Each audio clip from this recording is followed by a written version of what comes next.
All right, we are live. Thank you for joining us today. Today I'm joined by the one and only Anthony Rogers. We're going to be looking at a video by Hijab called Proof of Muhammad's Prophethood in 10 Minutes. About 3 weeks or a month ago, we looked at the first half of that video. We're going to look at the second half today. Let me open us with a word of prayer, and then I'll briefly summarize the first half of the video. Dear Heavenly Father, we thank you so much for this time together. We thank you for the technology that allows us to connect with fellow believers and sometimes unbelievers from all around the world. We ask that everyone watching this material, whether live or later on a replay, approach it with an open mind, that they not simply dismiss what we have to say because they don't want to hear it, and likewise that they not simply accept what we have to say because they want to hear it, but rather they consider the arguments. The truth, it makes itself apparent to those who are willing to listen to it. We ask that you be with us today, that you guide our discussion, and you prevent us from theological error. We ask these things in Jesus' name. Amen. Amen. All right, so as I said, we looked at the first half of the video last time. Hijab has three basic categories of argument. The first argument that he tries to make is that the Quran is, this beautiful poetry that's no one can match.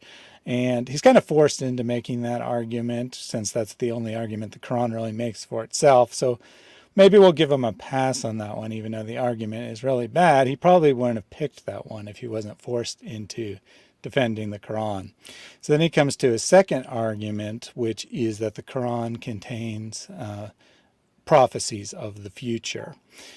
Keep in mind, this is supposed to be arguments for the prophethood of Muhammad. So even if it was true about the Quran that it contained prophecies, that would only demonstrate that the Quran was, had a divine origin.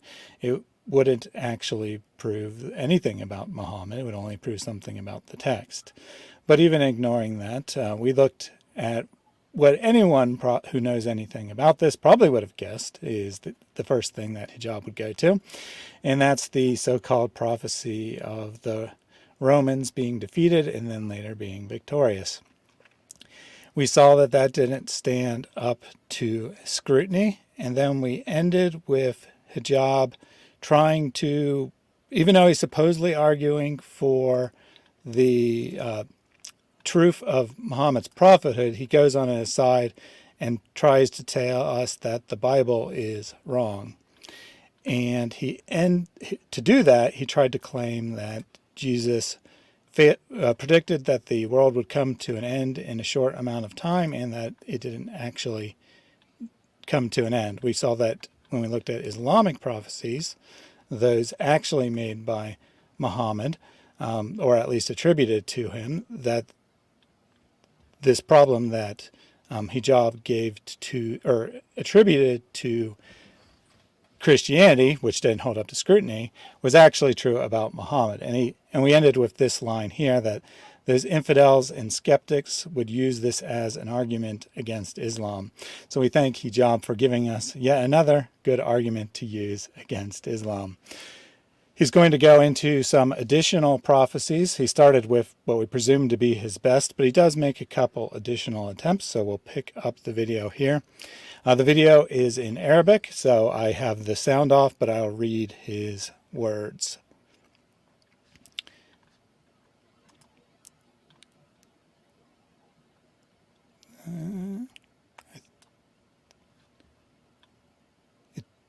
Computer decided to freeze up.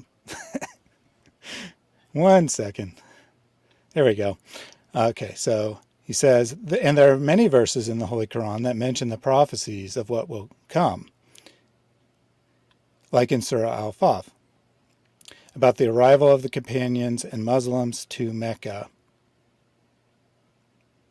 When God Almighty said, with heads shaved and hair shortened, without fear, he knew that you did not know, and so he first granted you the triumph. This is a clear evidence of what will come in the coming year that happened in Hudabaya. How did he know? Who wrote this in the Quran that this will happen? So Hijab asked this question, who wrote this in the Quran?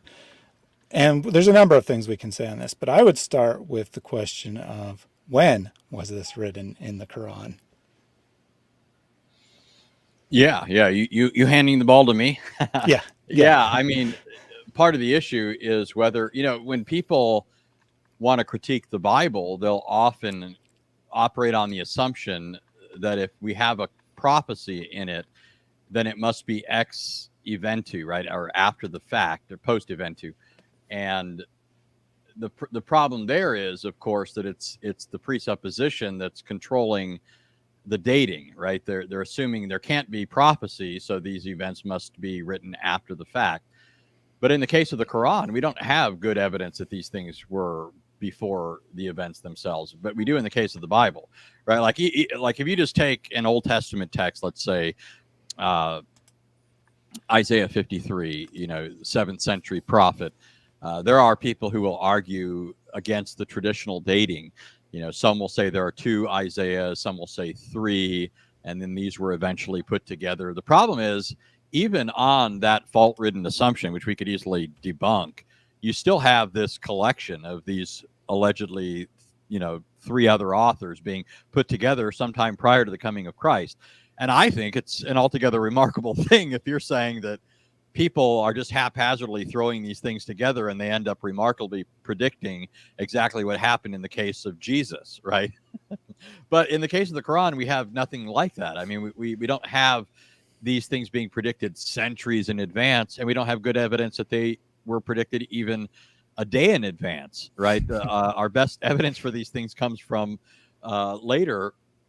And I mean, there's all kinds of good stuff coming out on that now. I mean, it's actually probably well, I know that it's certainly the thing that some people are primarily focusing on, but I think it's probably the bigger issue right now in scholarly circles, in a sense, that are, this question of, whether there was a historical Muhammad and that sort of thing. I mean, there's just so many problems with some of these historical claims. So yeah, that's a huge issue, is, what good evidence do we have that these things were even written in advance?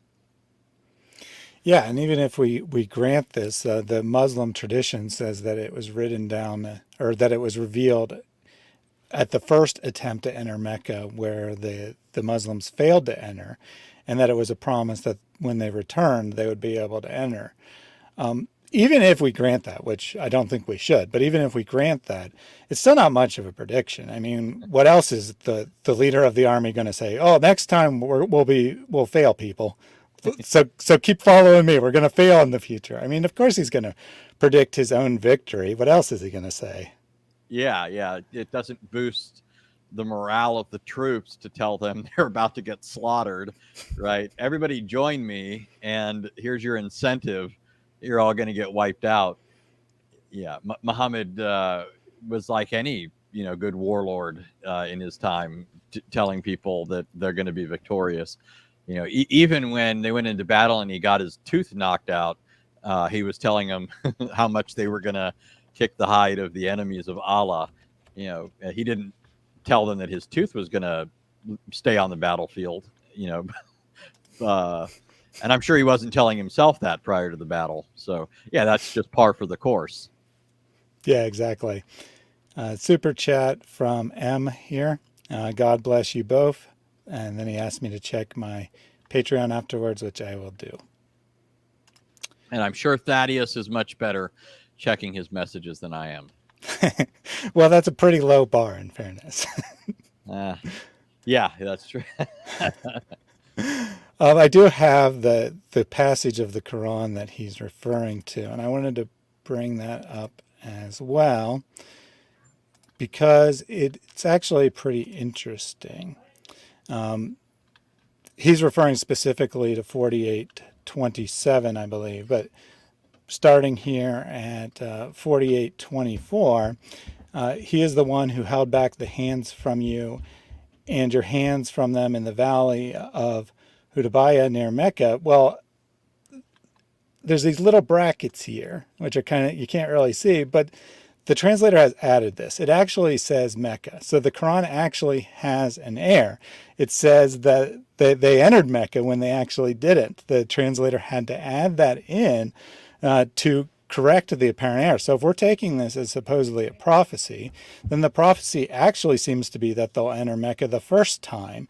And only later on did Muslims go back and like, oh, okay, so 24 was about the first time they went to Mecca, and then 27 was about the second time. It doesn't say that. So they've added this, these additional words to say they only got near Mecca the first time. They didn't go into it. So funny story related to that. I mean, you can find this sort of thing all throughout the Quran, right? Now, ordinarily, they'll have parentheses. Here they have these little, I don't know what you call those little brackets. I guess brackets is sufficient. But there was a Muslim in the past, used to be a Muslim apologist named Sami Zaatari. He no longer engages in apologetics for Islam. But he at one point was arguing against something stated in the Bible. And he said, for example, that John's gospel, that there was this line in there that was actually added, right? So if you look for in some translations of John 1, it'll say in verse 14, the word became flesh and dwelt among us, and we beheld his glory. And then parenthetically, it has the glory is of the only begotten of the Father, full of grace and truth. So because it has these parentheses, this parenthetical comment, he assumed that was added by the translators, right? But that's not what's going on when you see this sort of thing in the Bible. An author can make a parenthetical comment, and we have a convention in English for how to indicate that. We use parentheses. But when you see that sort of thing in the Quran, it means that the translators have added these things. Why does the Quran, which is supposedly a perfect book, need all of these additions? And these are additions that are not inspired, right? It's not like Allah gave them these additions. They're adding them. Why do they need to add to Allah's book to make it more intelligible? Or, as in this case, to clear up a problem, right? Right. And then he does that. The translator does that a second time. He adds a group of here because it says giving you the upper hand over them, really. But he knows that they didn't really have the upper hand over them, so he adds a group of. So you got the upper hand over someone, but not everyone, like the Quran implies. No, in fairness, most translations aren't this blatant. They'll just say like near Mecca. They won't add another place name, but still they add that something there, or not all of them add it. Some of them just leave it as Mecca, and because people won't realize that that's an error unless they really know Islamic history or purported history. We can go ahead and continue with the video here. Sorry, it takes 1 second to switch between the two windows.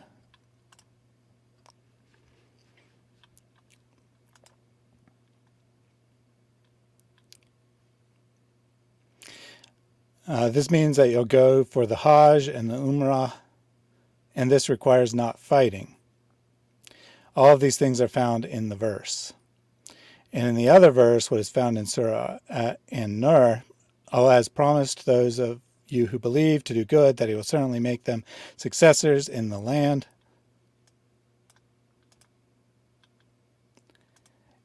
As he did with those before them.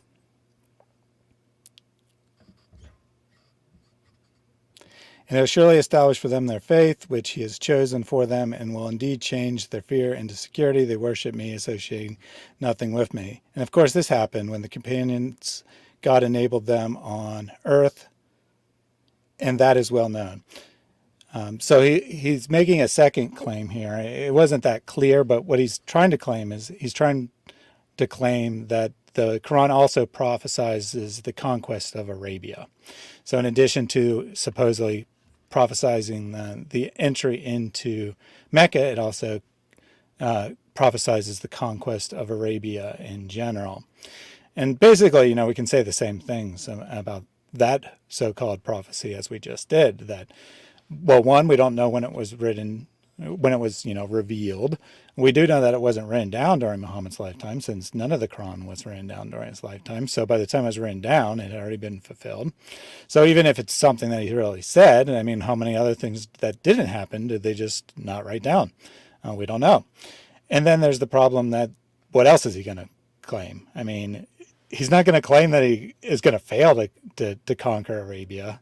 So it doesn't seem to be much of a prophecy to me. Yeah, I mean, and again, if you look at other conquerors in history, that's just the sort of thing that they were saying. This is what they're going to do. And the ones that didn't succeed, either they went down in history looking like buffoons, or their claims were just lost to history and we don't know about them. But in the case of Muhammad, he had his sights set on Arabia, and so he's going to speak in accordance with that. This is what we're going to do. And I mean, if we push this into the area of, just spiritual forces, right? I mean, we sometimes talk about the curious fact that throughout the Islamic sources, Muhammad seems to have this too close intimacy with demons and the devil, in the sense that Allah seems to be overly vexed at this idea that Muhammad is demon possessed and has to constantly reassure him in the Quran, no, you're not demon possessed, right? We've talked about this before. And, everyone from his wet nurse to Muhammad himself thought that he was demon possessed. My point in bringing this up is simply to say that, if we incorporate this into the discussion, I mean, that's just the sort of thing that, he would be impelled by, right? This idea that he's going to conquer, and Muhammad, Muslims couldn't rule this sort of thing out. Muhammad talks about Satan putting things in people's minds, and Muhammad seemed to have that fear himself that this was in fact happening with him. So I'm just bringing in another potential angle here, that it's not altogether surprising that somebody would make such claims. And the other thing is, it's certainly not a proof that the person is a prophet in this sense. We have, even in the Old Testament, for example, in Isaiah, I mentioned Isaiah earlier, you have this prediction that Cyrus is going to be victorious and he's going to free the Jews, and they're going to go back to their land and so forth. Does that prove that the religion of Cyrus is true? And imagine if somebody in Cyrus's court had heard about the prophecy of Isaiah and began saying, hey, Cyrus is going to be victorious, he's going to do this and that, and yet attributed it to one of his false gods. I mean, some of this is, number one, it's just not overly spectacular. It's a dime a dozen in the case of conquerors. That's what they're all saying. And again, like you said, not to lose sight of that, we don't know that these things were written down beforehand. Our best evidence is that these things come from much later.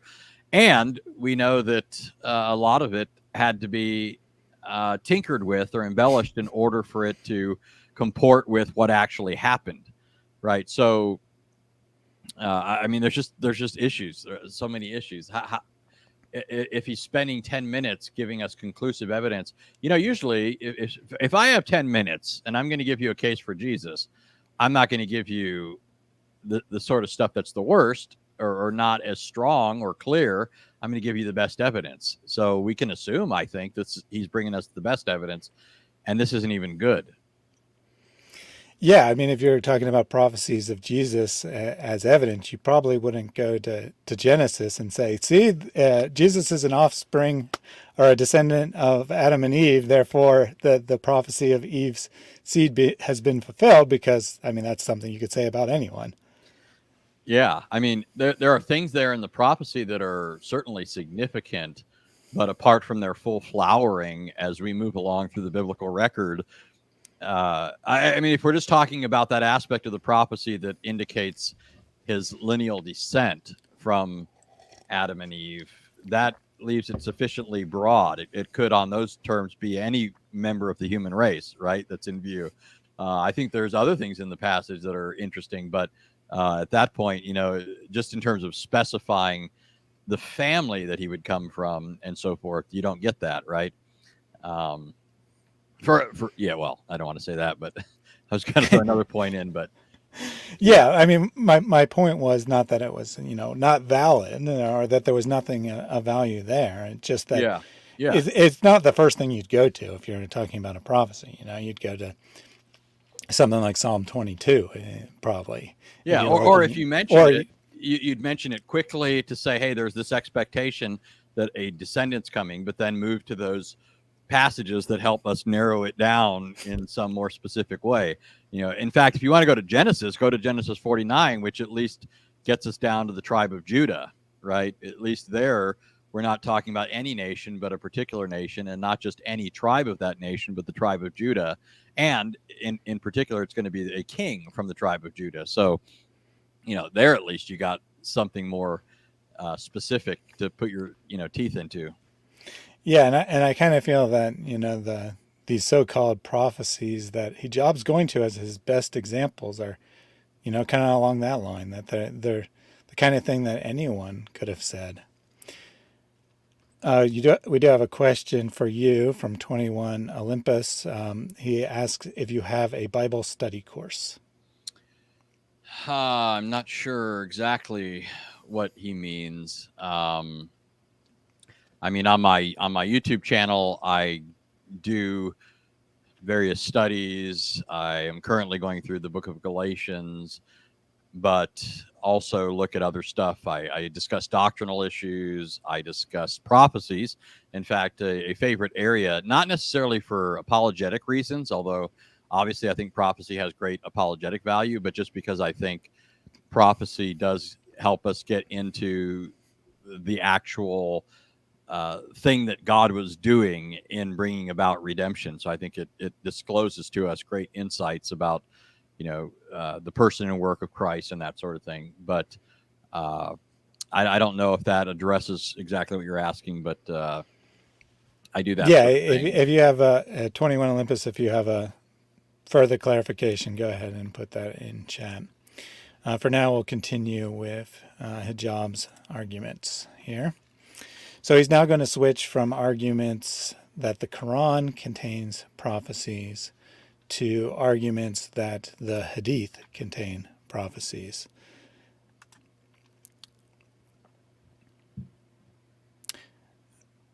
And examples in the Hadith are very well known that the Prophet mentioned the barefooted and naked sprawl in the architecture. Now there's the Burj Khalifa, the clock in Mecca. How can these things have happened? I should have probably asked you to guess, or asked the audience to guess, what prophecy of Muhammad he'd go to first, because this is pretty much the only one they ever go to, is the supposed prophecy about the Burj Khalifa, and sometimes they also put in the clock in Mecca, as he did here. Usually it's just the Burj, but I think it would be profitable to bring up the actual words of the prophecy, so you can give your opening thoughts why I bring that up. Yeah, so you're looking for the prophecy where it talks about tall buildings, that sort of thing. Well, I mean, if you look in the Hadith, it refers to certain things as tall buildings that aren't even in the ballpark of skyscrapers, right? When Muhammad's talking about tall buildings, you need no other, referent for that in his mind or in the minds of his contemporaries than the sorts of things that you would see in other cities outside of Arabia, right? If you go to Rome or other places where you actually had thriving civilizations and things being built up and so forth, that's the sort of thing that Muhammad thought of as tall buildings. He's certainly not thinking of something like the Burj Khalifa. Again, according to the usage of that terminology in the Hadith, that's how the language is used elsewhere, right? So pretending that it's about skyscrapers, no Muslim, if you would have gone to him and said, hey, could you draw something for us, one of these tall buildings that Muhammad is talking about, they would have built, like, I don't know, something like you could have seen in Rome, right? I mean, that was their understanding at the time. And so if Muhammad thinks he's going to conquer Arabia, and and all these sorts of things. Well, his idea is that he's going to make it a civilization like you see in the case of Rome in the Christians or the Persians, or was true of the Jews in the past prior to the devastation of Israel. Right? He just thinks that it's just part of the same package, right? When we're talking about this guy who's got his sights set on conquering Arabia, of course he's talking to his troops like he's going to be victorious, and being victorious means we're going to look like Rome and Persia and all the rest, right? It's not, oh, Muhammad's predicting the Burj Khalifa. Yeah, I mean, if he said that Arabia would one day have the tallest building in the world, that would at least be a slight prediction. I still might not be that bold, but Yeah, and even then, though, I mean, what tallest building? You got to be more specific if it's really going to look like any. Yeah, exactly. Prophecy, because tallest building, what are you saying? It's going to be taller than the Parthenon? I mean, what are you talking about? Yeah, and so Andrew said this prophecy is in the Hadith, and it's literally a boast about the buildings in Petra by Muhammad's tribe. I'm not sure about that, but we will see what it is here. And I'm not saying that that's definitely wrong. I'm just, look at the context. See if there's really any kind of actual prophecy here. So someone comes to Muhammad and they ask him a number of questions. It's a really long hadith, but they specifically ask him about the last day and what are the signs of the last day.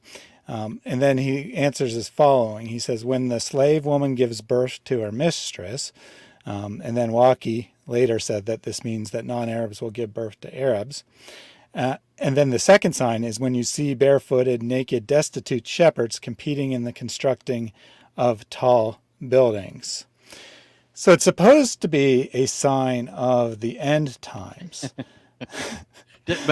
Did barefooted, naked, destitute shepherds build the Burj Khalifa? Well, I was going to get there. That was going to be my next question. Or even Arabs for that matter. I mean, obviously they paid for it, but most of the actual work was done by foreign workers. The architects were foreign, and the laborers were mostly foreign. But could you imagine people in Arabia permitting people walking around naked building these things? Try, you know. A woman driving a car isn't gonna have a good. Well, I think they just allowed. Did they allow in Arabia women to start driving cars? I think I might have heard something about that, but maybe not. But a country that only recently possibly started allowing women to drive cars, they're seriously allowing construction workers to walk around in the buff. Yeah, they're barefooted and naked, and they're shepherds too. Yeah. Hey, watch my animals while I go over here and build the tallest building in the world. So Andrew said that Mo's tribe looked down on shepherds, and I think that's the real point. I mean, it's not really that he's saying that he's predicting shepherds. He's saying like the lowliest people will be building great things because it's the end times, everything's upside down kind of idea. It's not really about building a tall building at all. It's about the lowest of society rising to the top. And then Too Many Mary said, I think it is about Yemen. Yemen had 5-story buildings already, so Muhammad was predicting his tribe would build taller buildings than that. So a couple theories there, but nothing saying that they'll build Muhammad's tribe will build the tallest building or that the tallest building would be located there. It literally just says that they compete in a tall building, and it says barefooted, naked, destitute shepherds. So if we're saying this is a prophecy, it apparently has not been fulfilled yet. Yeah. And just imagine, I mean, this is classic anachronism where you're taking what is in our minds one sort of thing and reading that back into an ancient text that's using certain language. Imagine if, some people 2,000 years ago that weren't advanced like other civilizations and saw them having a fleet of ships and going around, and the leader of their country says someday we're going to have great ships. All he's saying is we're going to be like them, equal to them, or greater. We're going to have ships comparable to theirs. But imagine somebody like 2,000 years later showing that, hey, they produced this great big tanker or cruise ship. They made the Love Boat. I mean, I don't know, maybe that's too dated for some people, but the idea that that's what he meant, just you have to, if it's going to count as a prophecy and be impressive, it's going to have to be more descriptive than that, right? You're going to have to do better. And it's anachronistic to read back what we look at today in the 21st century as a great ship and say, oh, that's what he meant by a great ship, right? When all he's doing is looking across the way, seeing somebody with ships, then they don't have any, right? And saying, we're going to have great ships one day too. Ours are going to have 10 more planks in them, right? Or our mast is going to be higher than theirs. Yeah, absolutely. There's no indication of, a skyscraper by any means. And I think, actually, I'll go ahead and play a little more. I think that he tries to argue why Muhammad couldn't have known this. So he says they got oil money. That would not have happened if they didn't get money from oil.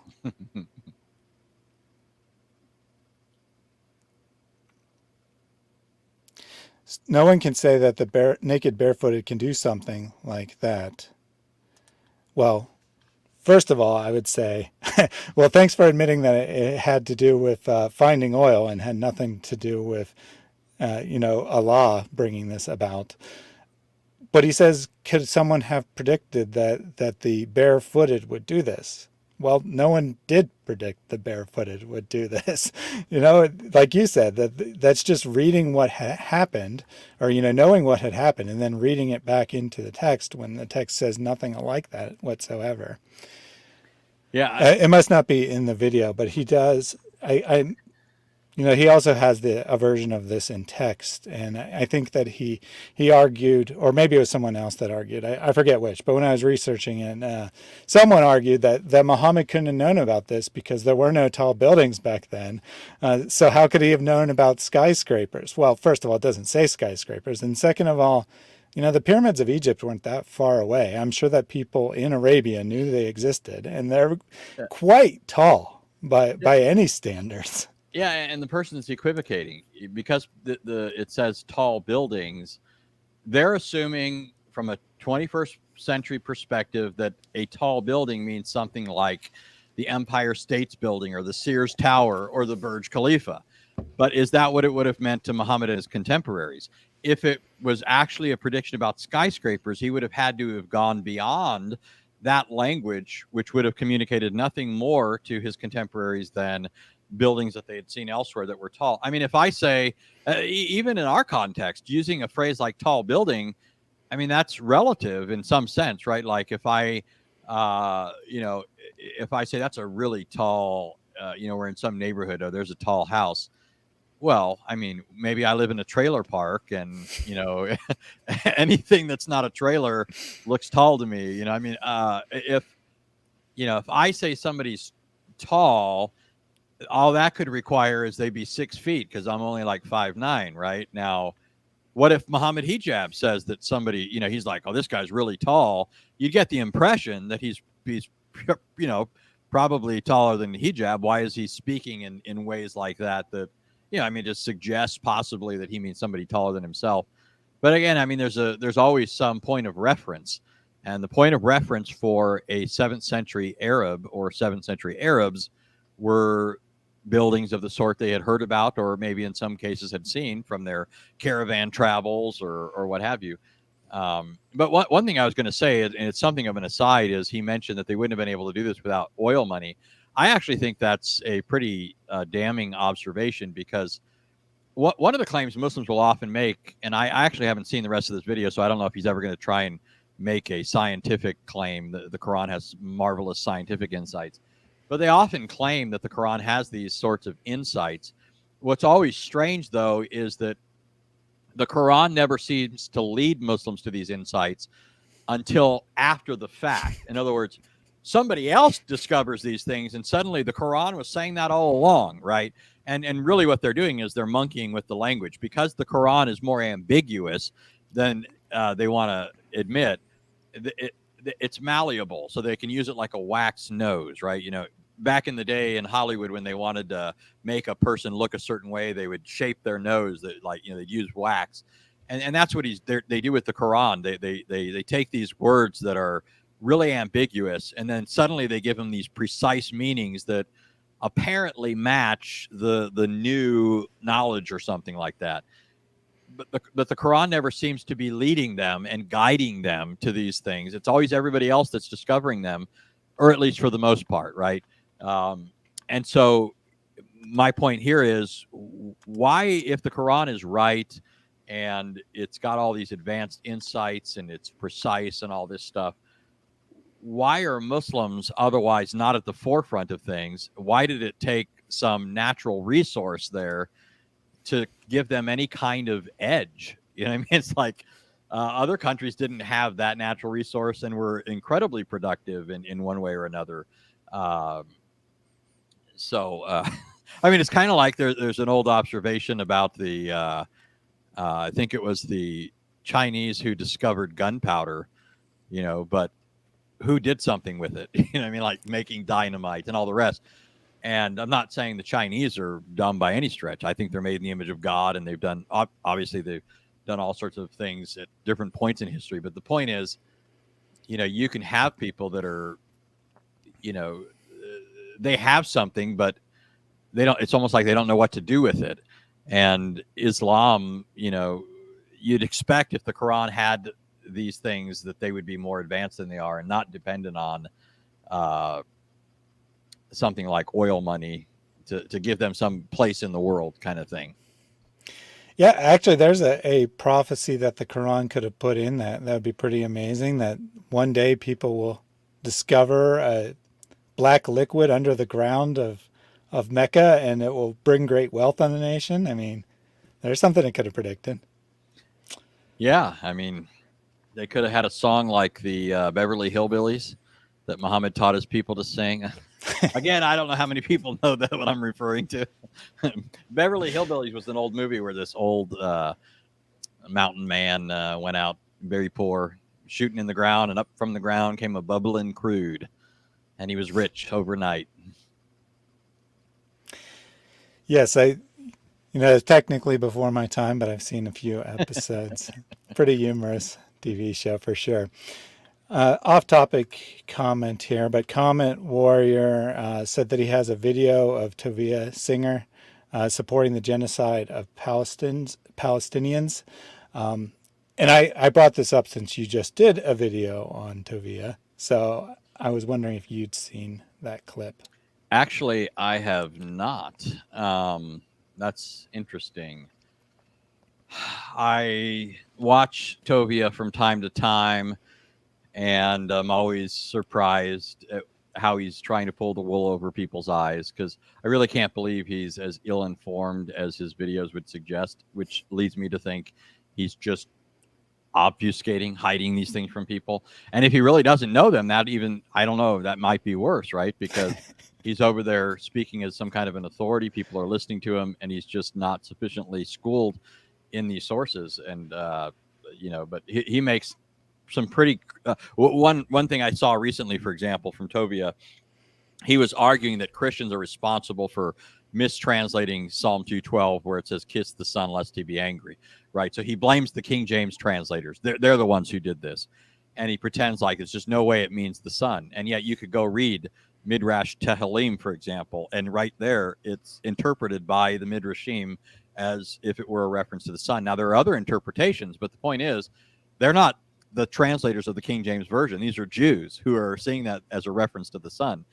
So anyway, I mean, how could he possibly, right? How do I'm a goy, right? I'm a Gentile. How do I know this and he doesn't, right? So he's either ignorant where he shouldn't be and speaking when he shouldn't, or he knows it and he's hiding it from people, which looks to me like Takia has infiltrated Judaism.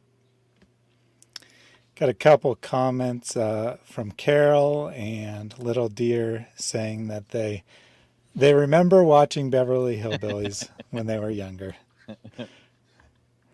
All right, we'll Yeah, in continue. fact, the Beverly Hillbillies are a better fulfillment of Muhammad's little hadith prediction: barefooted, naked. Because the Beverly Hillbillies were these, like, they're portrayed as like these country hicks that are not very sophisticated, and suddenly they're very wealthy, right? And then they go to Beverly Hills where they get a big tall mansion, right? Maybe he was predicting the Beverly Hillbillies.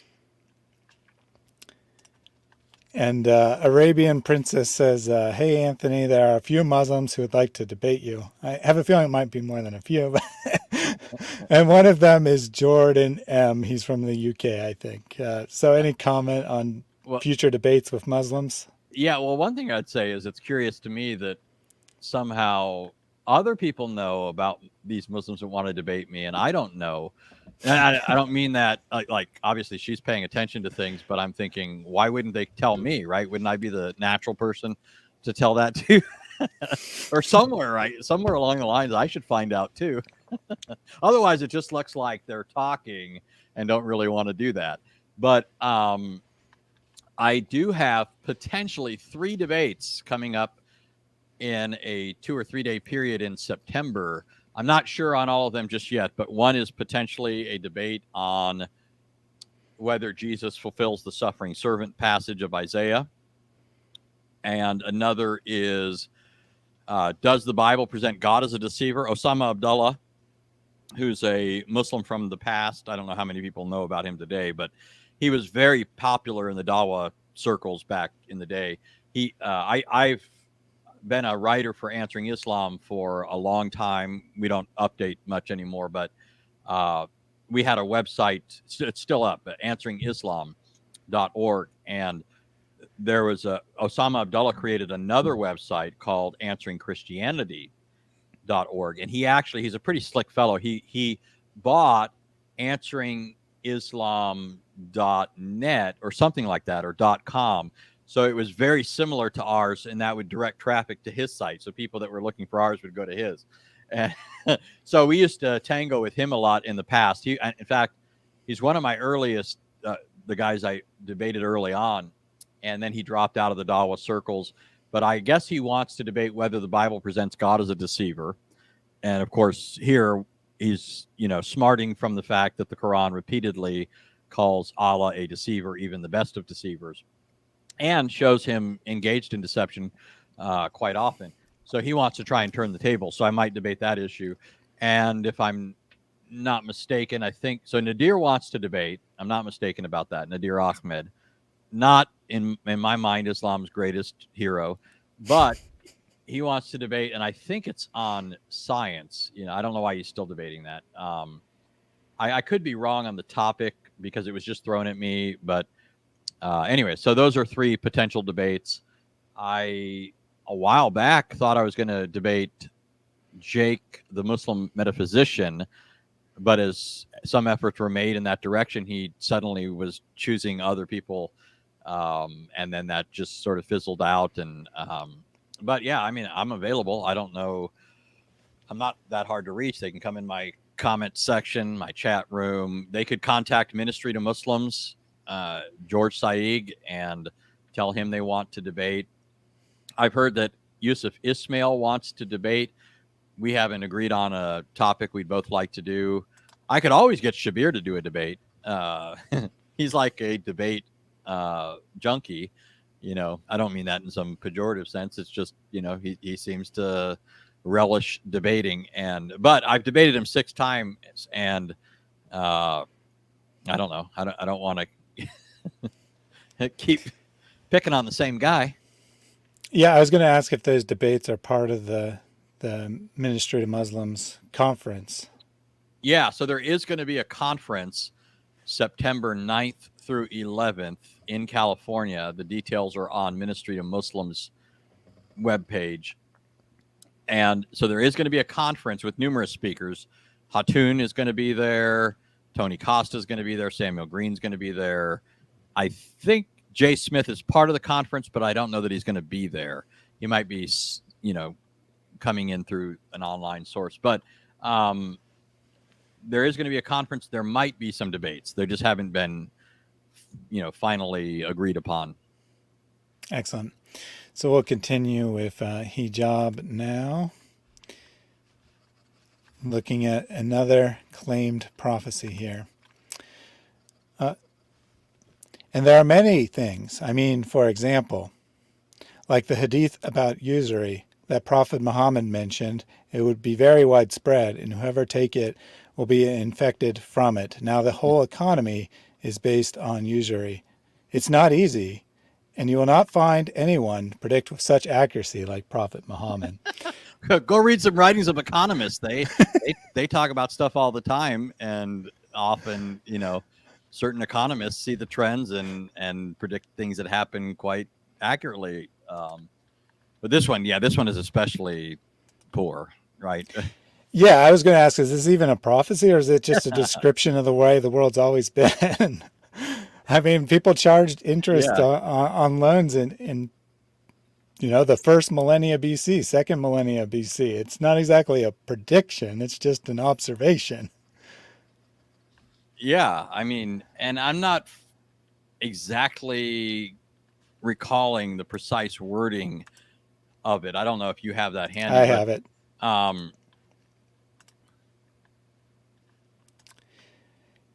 Yeah. It's well, first of all, they have to go to a relatively obscure source. This is Musnad Ahmed, N191.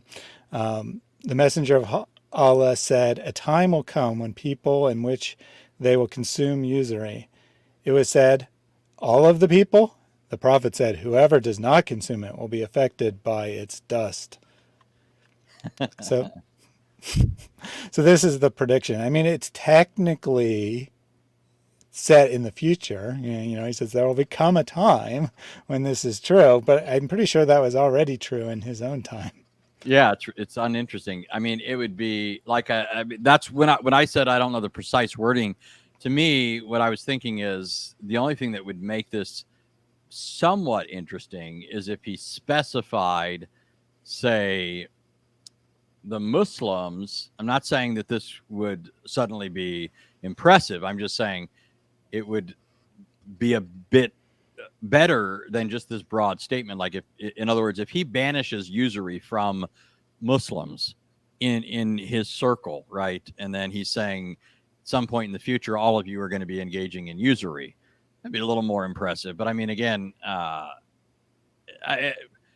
it's still not all that surprising. It's like Muhammad outlaws drinking, and if he said, all you guys are going to be a bunch of drunkards eventually, or something like that. I mean, just how's that impressive? Like, I mean, honestly, people that if you pay attention to human nature, you know that things tend in these directions, right? In fact, the rise and fall of nations, it's pretty consistent the way these things happen, right? There are certain things that cause a nation to thrive, and then after a while, people begin to lose sight of those things, and they continue to live on the capital built up from that stuff. But once the capital dwindles, the stuff that made the nation great is no longer there. So they eventually collapse, right? It's just pretty standard stuff. And it's similar in families. You get a staunch individual at the head of a family at some point, and then he passes things on to his offspring. And, second, third generation, things begin to cool. And I mean, it's just, but this, people are going to be engaging in usury. Okay. Yeah. Hijab tried to say that it would be a disease or a plague upon the world, which, to Muhammad's credit, he doesn't say that. But if we're going with what Hijab claims, then that doesn't seem to be true anyway, because whatever you feel about the charging of interest, it helps the economy run. Now, you say maybe the economy shouldn't be based that way. Well, I mean, it is. And banks, they use the charging of interest to allow them to give loans that allow businesses to progress and whatnot. And as Control Yourself pointed out, even though it's forbidden in Islam, they have legal contracts that are equivalent to charging interest. They just don't call it interest. there's a fee. You pay a fee for your loan now, and then you pay back a larger amount later. It's a fee; it's not interest. So they feel like they're not doing interest, but it has the same exact effect.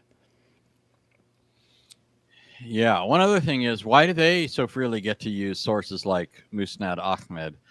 Um, uh, I mean, obviously, we understand that a hadith has grading, right? And something can be Sahih outside of Bukhari and Muslim. However, anytime in my experience, or at least often in my experience, whenever you quote something not in Bukhari or Muslim, suddenly it's like, it's not Sahih. You know? Yeah, give me Bukhari, and then you go Bukhari and like, give me the Quran. Yeah. Yeah, we'll continue. And keep in mind, again, these are, I would assume that he's going to the best things he has, and this is what he can come up with. It's building tall buildings and usury. Don't recall, let me just check my notes real quick. Yeah, okay, so that's going to be the last prophecy, but he has a couple of closing words about the prophecies that he's looked at here.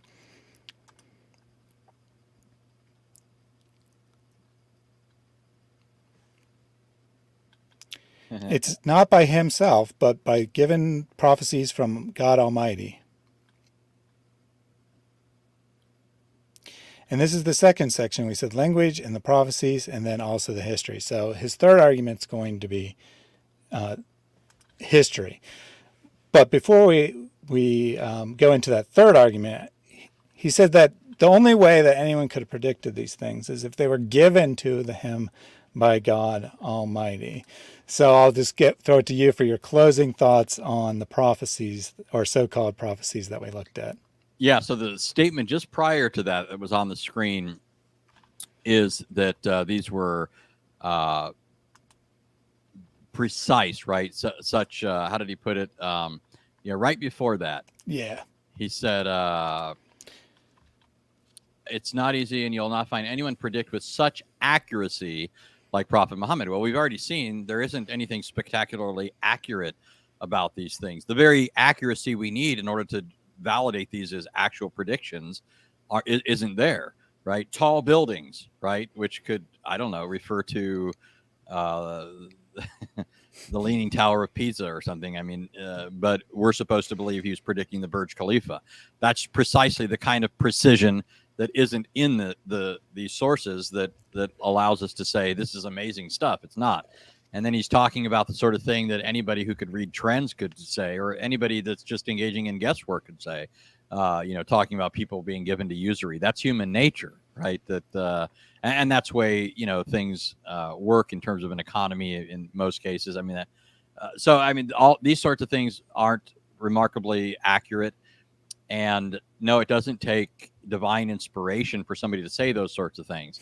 Other people have said those sorts of things. In fact, I could go to sources where the person's not claiming to be a prophet who's saying these sorts of things, right? Or even better, right? Even more accurately, with more precision, telling us, so this is going to be the outcome of this, right? This is going to be the end run of that.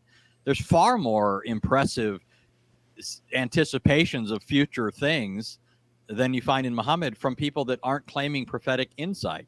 They're just saying, hey, look, I see the trajectory, and that sort of thing. So that this is just he's overreaching here, right? In the extreme, he's overreaching. I mean, and we could again go back and use as a comparison here something like what we find in Scripture. I mean, in the case of Isaiah, I mentioned again, I just keep going back to it because it's the one I used to begin with, but Isaiah doesn't just predict that Israel's going to be delivered at some point in the future from her Babylonian captivity. He names the coming king that's going to do this, right? Cyrus, right? So I mean, that's precision. You want to talk about precision? Now we could talk about the dating of Isaiah and that sort of thing. Sure. I mean, but I'm just saying that's precision, right? That's not what we get in these Islamic sources. Definitely. And just a closing comment here from a joke comment from Harsh Reality. Allah predicted that Muhammad was going to take the wife of his own adopted son, and therefore Islam is true. Because, of course, you know, the Quran was written before the foundation of the earth. So, since he knew that Muhammad was going to take his adopted son and his wife, therefore it's a very good prediction.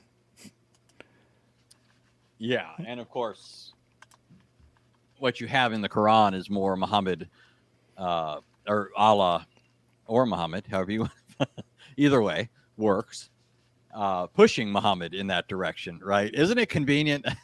I know that's something of a rabbit trail, but you know, Allah is constantly telling Muhammad, "Hey, look, you don't really want to do this, but you don't really want to take this or that person or do this thing, but I'm telling you you should, right? Other people are telling you it's wrong, but you need to get over that, you know."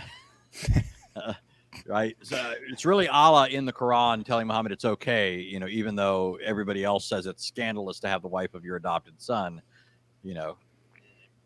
Uh, Allah saying in the Quran, you know, you're too shy to tell people not to stay too long, right? You're the prophet is too shy. So Allah is telling you in the Quran, don't linger too long at the prophet's house, right? Just sounds like Muhammad's sock puppet, right? Allah is saying the stuff that Muhammad doesn't want to say in his own person, so he uses this figure to do his dirty work for him. Definitely. John 6:29 pointed out that Muhammad also predicted that at least 72 sects of his followers would go to hell, which reminds me of David's video about the one true prophecy of Muhammad. It wasn't this hadith, but it was a similar idea that all Muslims would, after a couple generations, would forget the original teachings and follow after air. Yeah, in fact, to put a spin on a statement that atheists often make, yeah, Muhammad got it all right, except the one sect he said wouldn't go to hell is also going there, right? Unless they repent and turn to Christ. So, so they reject 71 or 2 or whatever. I don't. Isn't the number? I forget. There's two. Yeah, I'm not Jews certain whether it's 72 out of 73 or well, 71 out of 72. I get confused but because what happens is there's a statement I think of Muhammad where he talks about the Jews or the Christians being split into 70 or 71 sects, and then he says his ummah is going to be split into one more than whatever the number is for them. And so whatever the number, just running with this 172, there's one sect that's supposed to make it out, right? Atheists often say, you know, you reject 99% of the gods out there. We just go one step further and reject the one that you still believe in. Well, anyways, yeah. So, but the problem is if you look at Islamic texts on heresiology, right? There's a technical term for it in Islam. I can't recall what it is, but they have a pretty difficult time trying to fit the number of sects that they have into it, right? So they engage in this game of like combining and separating, and you know, if somebody else were doing it, just applying certain objective criteria, we wouldn't end up with the number of sects that Muhammad's talking about, right? It's just not the number that he gave. So when you look at these books, and they don't all do it the same, right? They have different sects that are split up and others that are combined in order to get the right number. Yeah, and you know, not to dwell on this, but I do enjoy the second half of that hadith as well, where someone asks him, "Well, how do you know which one is the correct one?" He's like, "Look for the one that follows me, or follows the Quran, one or the other." It's like they all claim that. Yeah, the one that follows me, and then they often cite where it talks about his generation, the generation after them, and the generation after them. So the Salafi, right? The predecessors, the earliest generations, and that's so all Muslims know to say, right? They all say it. They all say that we follow Muhammad and his companions, and those who came after them, and those who came after them. They're the best of generations, and so now now what do you do, right? I mean, it's like, right. Everybody knows to say that, and it's like Muhammad then didn't give really good guidance. It's like he didn't give them clear criteria that they could use to distinguish. So there's exactly the kind of place where you'd expect him to give some precision where he doesn't give it, right? If everybody can come along and claim this, then it's just worthless as a way of ferreting out truth from falsehood. Yeah, definitely. Maybe these other things we could just say they weren't really intended to be predictions, and that's why they're vague. But here, absolutely, if he's telling people to make sure they don't fall into, one of the 71 out of 72 sects that are false, you should probably give them some pretty precise reasons to know they're following the correct one. We'll continue with the video. So Hijab introduces his third argument here. So the third is the history. He's going to argue that the Quran has accurate history, and of course, by consequence, that the Bible has inaccurate history. Since you mentioned you hadn't actually watched through the video, would you care to guess what he'll go to first? Well, let's see. So they love to talk about Pharaoh. You are correct. So you've already made a better prediction than Muhammad. That's going to be his first case here. Well, I'll go ahead and play it and let him say it in his own words, though. So he says, now all who did interpretation of the Old Testament agreed that dun, dun, dun, that the one who was president or prince of Egypt at the time of Joseph was a king, not a pharaoh. Well, first of all, I think that he got his captions backwards there. I hope he said the right thing in the actual video, because the claim is supposed to be that the Bible calls him a pharaoh, but he just said everyone who interpreted the Old Testament said that he was king and not a pharaoh. Yeah, might be missing what you're saying is backwards. So he's given, so this part, if you just read this part, this would be the Muslim claim that I see, that the ruler of Egypt was called king and not called pharaoh during the time of Joseph. But he said before that, all who interpreted the Old Testament said that. So maybe he's saying that he could be saying those who were criticizing the Old Testament, I guess. I don't know. Anyway, leaving that trivial point aside, he makes his argument a little bit more. So we'll look at what else he said about it. But just on the face value here, what are some problems with this just off the top of your head? Yeah, so I mean, there's several things here. I mean, we don't have exhaustive knowledge of ancient Egypt. We have all sorts of stuff, and our knowledge continues to grow. But it's very much just like science. Our knowledge is provisional. I mean, we have certain beliefs based on how much evidence we have now, but it's something that can be overturned, right? We unearth things, and suddenly it's like, oh, that used to be in vogue, this idea, but now that's just not plausible in light of this new evidence, right? Same thing. Science is tentative, where in most things it's saying that so far as we know, based on the evidence we have and so forth, this is our current understanding of things. But this could be overturned in the future, right? It's feasible, and so. So one issue is, and I'm not saying that I don't, that the evidence isn't there, that whether they were or weren't called pharaohs. I'm just saying that there always has to be a little bit more modesty with respect to things like this, just because it's not like ancient Egypt is just right there for us to investigate it in all of its glory. We can't interview people. We're going on the basis of stuff that we've unearthed, and that gives us only a partial amount of the data. And so that's one thing. But a second thing is, and this to me is really the answer, is that he's assuming that if the Bible uses a term for somebody in the past when that term wasn't used for a person until later, that there's something illicit about that. I mean, we do this sort of thing all the time, right? Like if I say, give you an example. I don't know how many people know this, but if I were to ask you, where was President Bush born? I don't know if you know the answer to this. Junior, I don't. you don't. He was born in Compton, California. Kind of crazy to think of, right? He was born in the city that NWA made famous as the gang capital of the world. Right. Now, but notice how I asked the question. I did it intentionally. Where was President Bush born? He wasn't president when he was born, was he? That's how we speak. We use language like that. And so when it comes to the Torah, Moses is writing for his generation.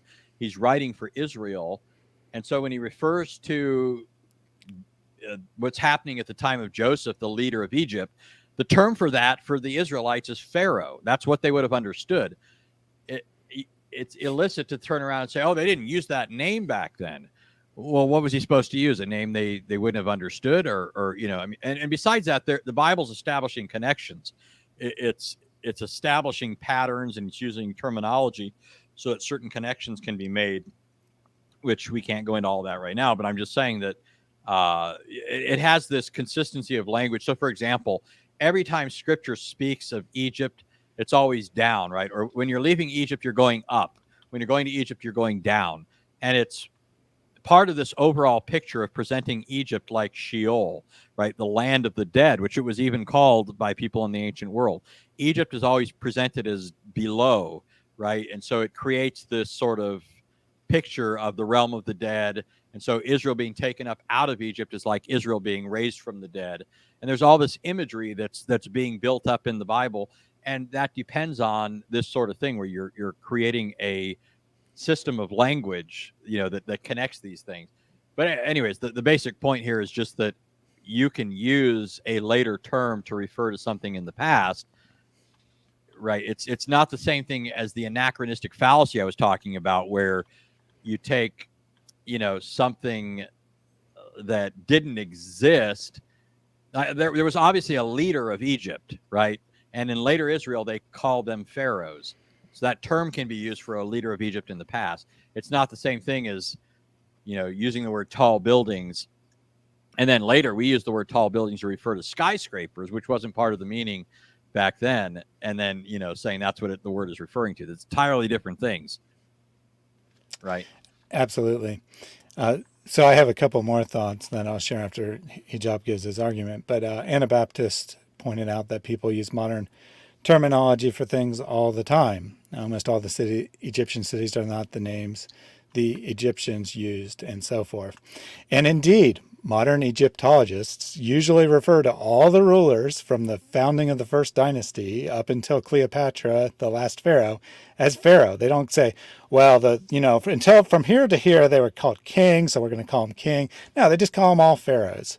And it's perfectly legitimate to do. It'd also be perfectly legitimate to call him king. You know, you could call every ruler of Egypt before or after the time they started using the term pharaoh as king, because they are the king. So it's really a silly argument to begin with, but there's some other problems with it as well. Let me go ahead and let Hijab explain why he thinks it's a good argument, though.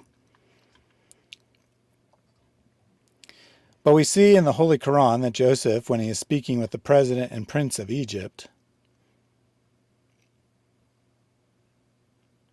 he mentions a name of a king, and in the Old Testament he mentions the name of Pharaoh, and this is totally faulty, and many Christian historians have corrected it. Well, first of all, I've never heard anyone mention this, including reading many atheists who will pull all kinds of silly, stupid arguments. No one has ever cited this as a historical error, other than Muslims who are trying to find something where the Quran is right and the Bible is wrong. Maybe there was an atheist who said that somewhere, sometime. I don't know. But I've never seen anyone say it other than Muslims. But here's the thing. In addition to, what Anthony already pointed out, when did Joseph live according to the Quran? Can't tell. When did he live according to the Hadith? You can't tell.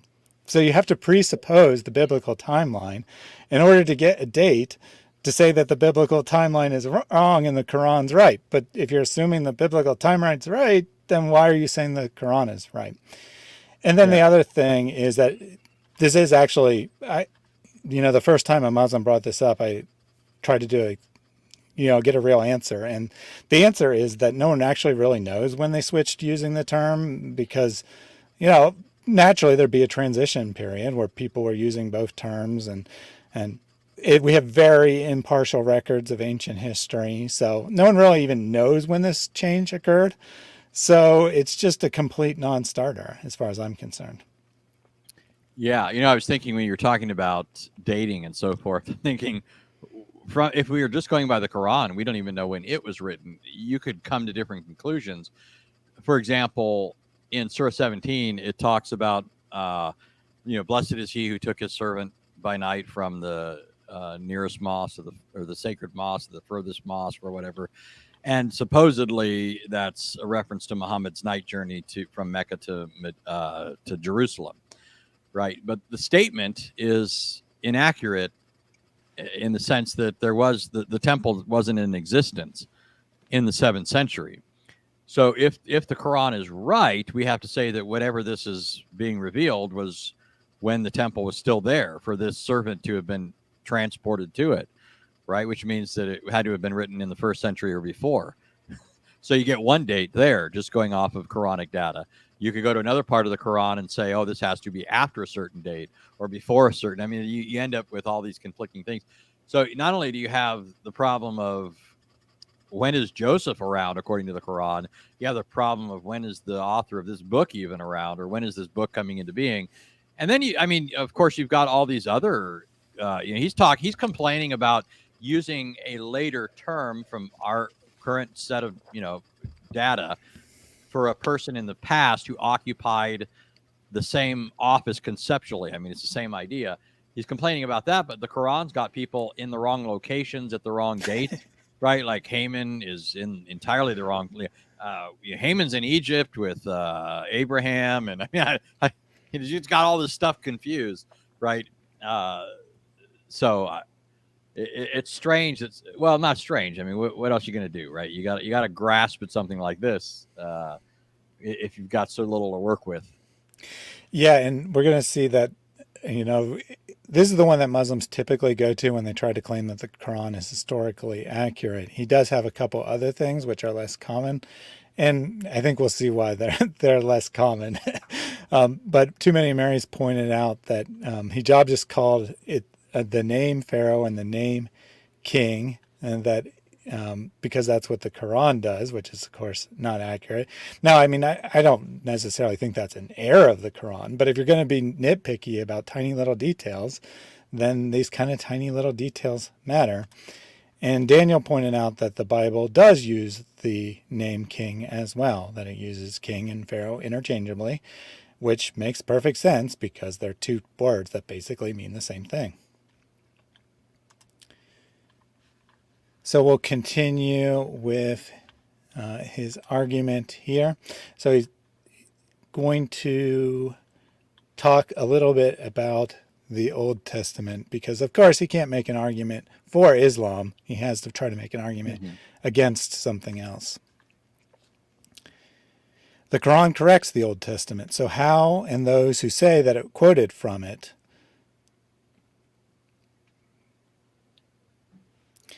the Quran corrects it. The Quran corrects the Old Testament in a historical way, and it mentions things that did not exist in the Old Testament and were not found in the Talmud or other writings. So it's very interesting that he voluntarily brings that up, that he brings up the Talmud and other writings. Of course, we know why he does that, but his audience probably doesn't know why he brought that up. And we know it's because the Quran copies from the Talmud and other Jewish writings and from the Old Testament. But he's saying because it theoretically corrected a tiny, insignificant detail that it couldn't possibly have copied from the Bible in any way. Yeah. So, the other day I was listening to Oh, what's his name? It's a Muslim guy. He's kind of one of these more popular Muslim talkers. Uh, anyways, he was just doing the classic Muslim thing though, where they pretend that any difference you see in the Quran's recounting of something in the Bible, they pretend is like the Quran correcting the Bible, right? Now, sometimes they're just wrong. They didn't interpret the Bible right, and they think that the Quran is somehow correcting their own misunderstanding. In other cases, the Quran is just plain wrong. It's not a correction. It's creating an error that didn't exist. But then, in quite many cases, they're just plain ignorant of pre-Islamic Jewish and Christian sources that talk about these things, that bring up the stuff that Muhammad comes along in the Quran. And Muhammad, when you read these stories, he doesn't act like he's bringing something new, and certainly not like he's correcting something. He constantly says in these stories, remember, right? Remember, as if they're supposed to know this already, right? And he's going to make some application of it to their situation, but the things that themselves are supposedly stuff that everybody already knew. And but when he says it corrects and mentions things that didn't exist in the Old Testament and aren't found in the Talmud or other writings, I'm just going to be frank. I'm sure that hijab is no authority when it comes to ancient rabbinic literature and that sort of thing. The idea that he read the Talmud, I don't believe for a second. I mean, I'm not being uncharitable here. I've listened to him enough to know that he's not well informed on these matters. It was Newman Ali Khan, and this is an example. Like, he was talking about the Akedah, right? The binding of Isaac. In Jewish theology, it's called the Akedah, in reference to binding, because the idea is that when Isaac was put on the altar, he was bound. So they call it the Akedah, which, by the way, is similar to the Arabic word for Akedah, which is their word for doctrine. So it's binding teaching, right? So you have that word used in Islamic circles as well. But anyways, he was pretending like the Quran is so much more insightful in talking about how Isaac. Well, it doesn't say Isaac. It doesn't say who it was, and most Islamic sources say it was Isaac, even though the popular view of Muslims today is that it was Ishmael. But Newman Ali Khan kept pretending, because the Islamic sources talk about the son being sacrificed, as if he was fully aware that he was going to be the sacrifice. This is so much more profound than what you see in the Bible. Now, the crazy thing is, when you read the Bible, first of all, the Bible has this ability to densely pack things into a very short space, that, the Quran takes much more time to try and talk about some of these things.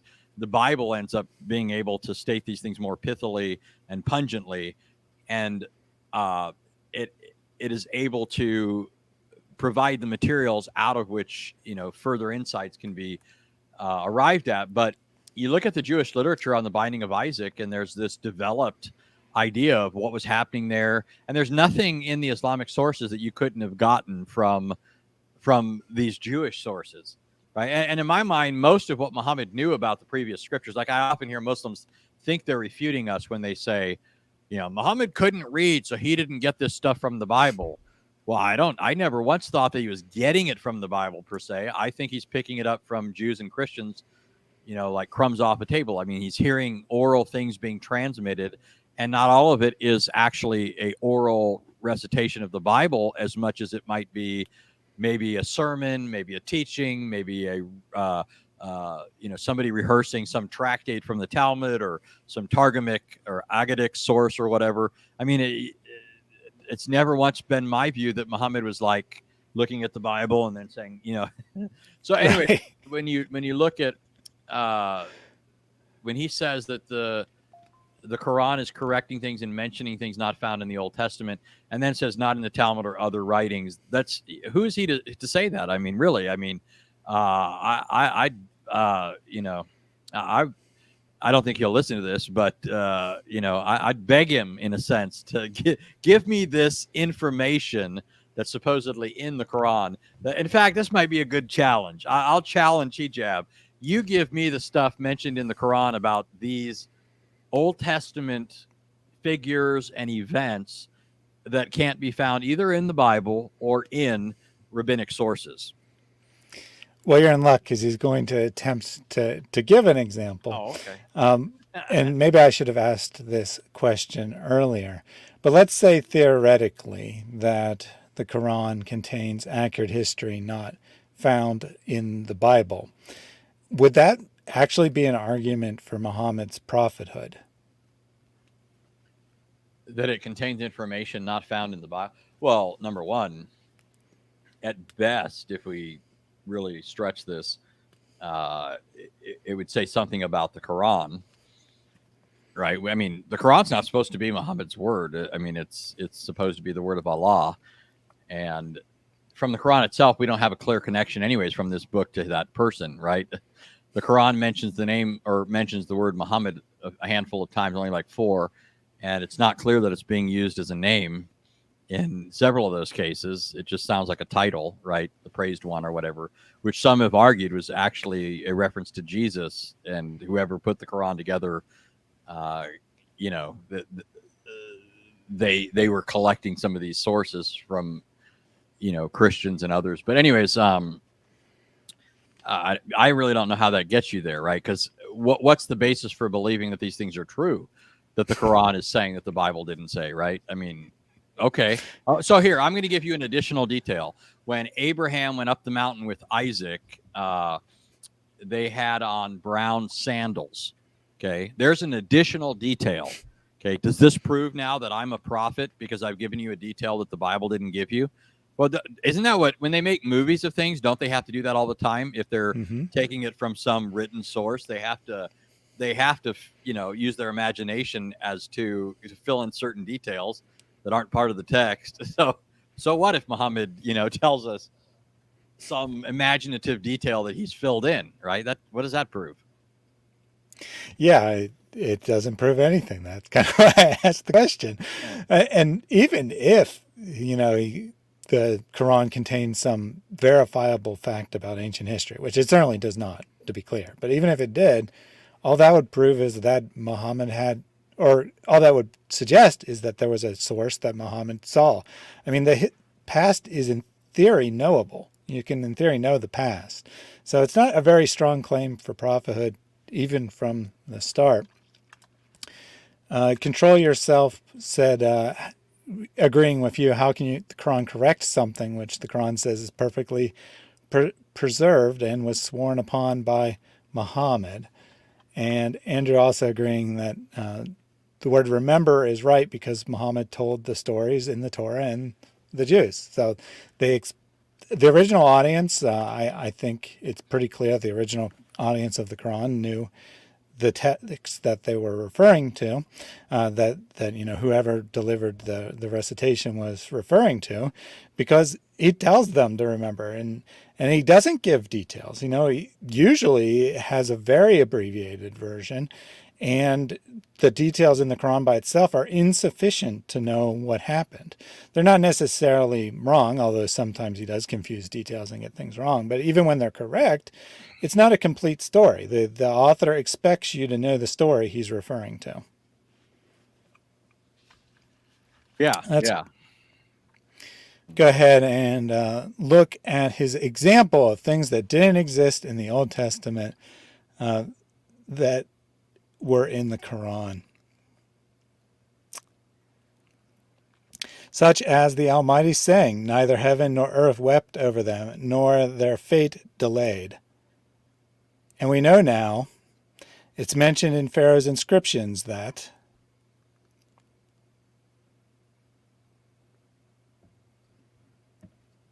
they used to say the heavens and the earth were weeping for the death of one of them. So this is his grand argument, and he's repeated this in other contexts. So I was able to figure out the text that he is supposedly referring to. But before we look at the actual text in question, does this sound like a amazing knowledge of the past that the Egyptians said that the heavens and the earth wept for the dead? No, I mean, I don't even know what to say to that. It's so mind-numbingly uninteresting and silly to put forth as an argument. So the way he tries to phrase the argument is that the Egyptians supposedly said that the planetary bodies were weeping for the death of the Pharaoh, and the Quran corrected them by saying that no one weeps for the death of the Pharaoh, thus saying that their conception of the planetary bodies as, quasi deities was incorrect. That's what he's trying to make it say anyway. I see. So let me bring up the text that he is referring to first.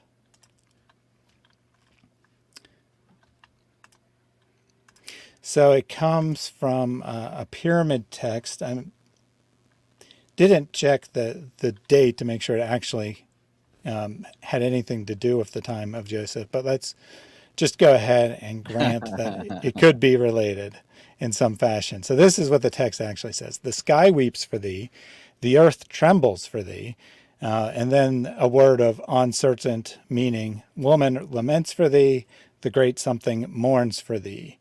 And then it goes on about hands and feet and so on and so forth. In other words, it doesn't even say the same words that the Quran says. The Quran says that the heavens and the earth weep for you. The pyramid text that he's citing as his proof of the Quran's accuracy says the sky weeps and the earth trembles.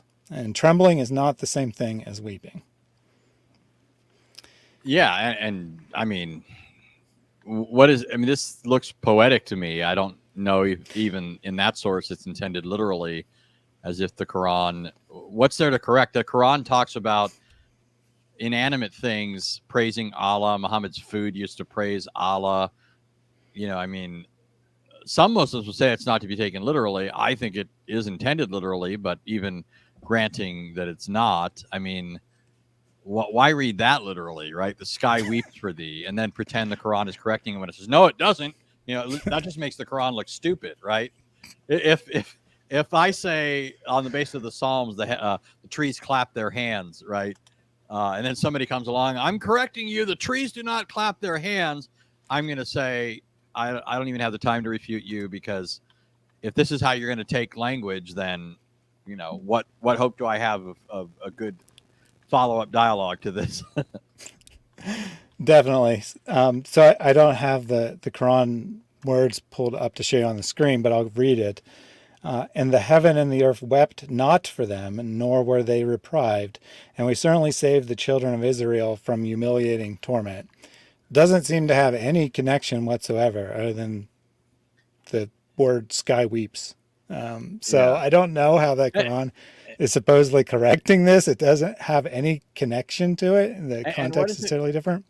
Yeah, well, first of all, it's certainly not correcting anything in the Bible. Maybe that's not what he means in context, but the Bible doesn't say anything like that. And it just sounds to me like the Quran is saying that, Pharaoh's death was just. It's not like creation is revulsed by this righteous man dying. It just sounds like it's saying this was the demise of an evil person.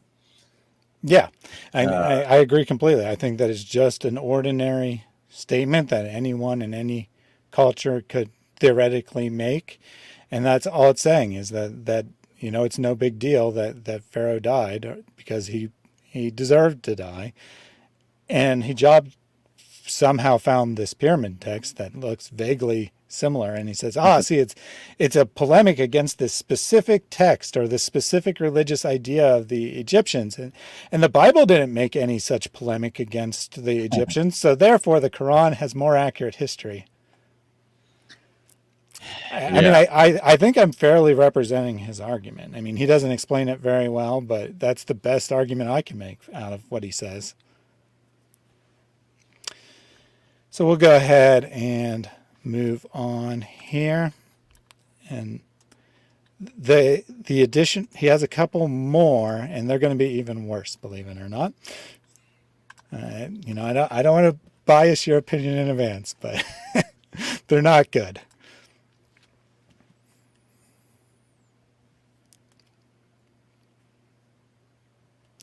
This thing is mentioned in the Quran. It was not mentioned in the Old Testament.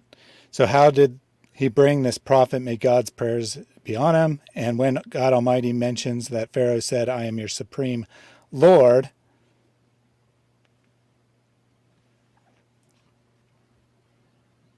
This part is not found in the Old Testament. This is a very easy part that Pharaoh said, I am your Lord Most High. Well, I agree that the Bible doesn't have Pharaoh claim that he is God Almighty, the one true God, because that's a ridiculous idea to put in Pharaoh's mouth.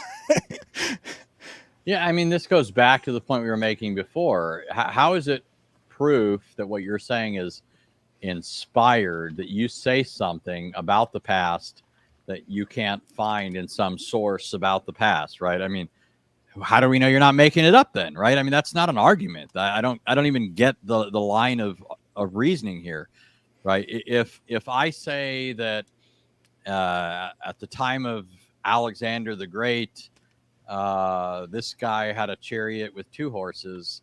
Nobody said how many horses he had.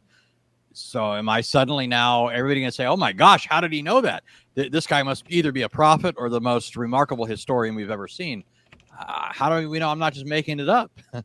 Believe it or not, people have made things up in history, right? And so, I mean, I don't understand how this is supposed to be an argument. Now, and besides that, I mean, think about it. In one sense, it's ridiculous to put in his mouth, but we do know that rulers have made tall claims about themselves, right? How do we know Muhammad's not just retrojecting that or projecting that onto Pharaoh in light of what has, been seen in the case of some other leaders who thought more highly of themselves than was fitting, right? I mean, I, how are we supposed to be impressed by this? And why is this supposed to prove the Quran's inspiration or its superiority to the Bible? Yeah, I don't know what this is supposed to prove either. I guess he's arguing that the Quran couldn't have copied this because it's not something found in the Bible, but that doesn't mean it's accurate. It just means that it's made up. And the reason I said that I think it's really improbable that the Pharaoh would have said something like this is because this is a very biblical way of God describing himself, or, a Quranic way of God describing himself. But Egypt is polytheistic. The Pharaoh, in Yeah. some sense, was a god, but he wouldn't be saying, I am, your Lord, I am the Most High. He wouldn't be saying that. I don't think. It doesn't seem very probable to me. Yeah. Yeah.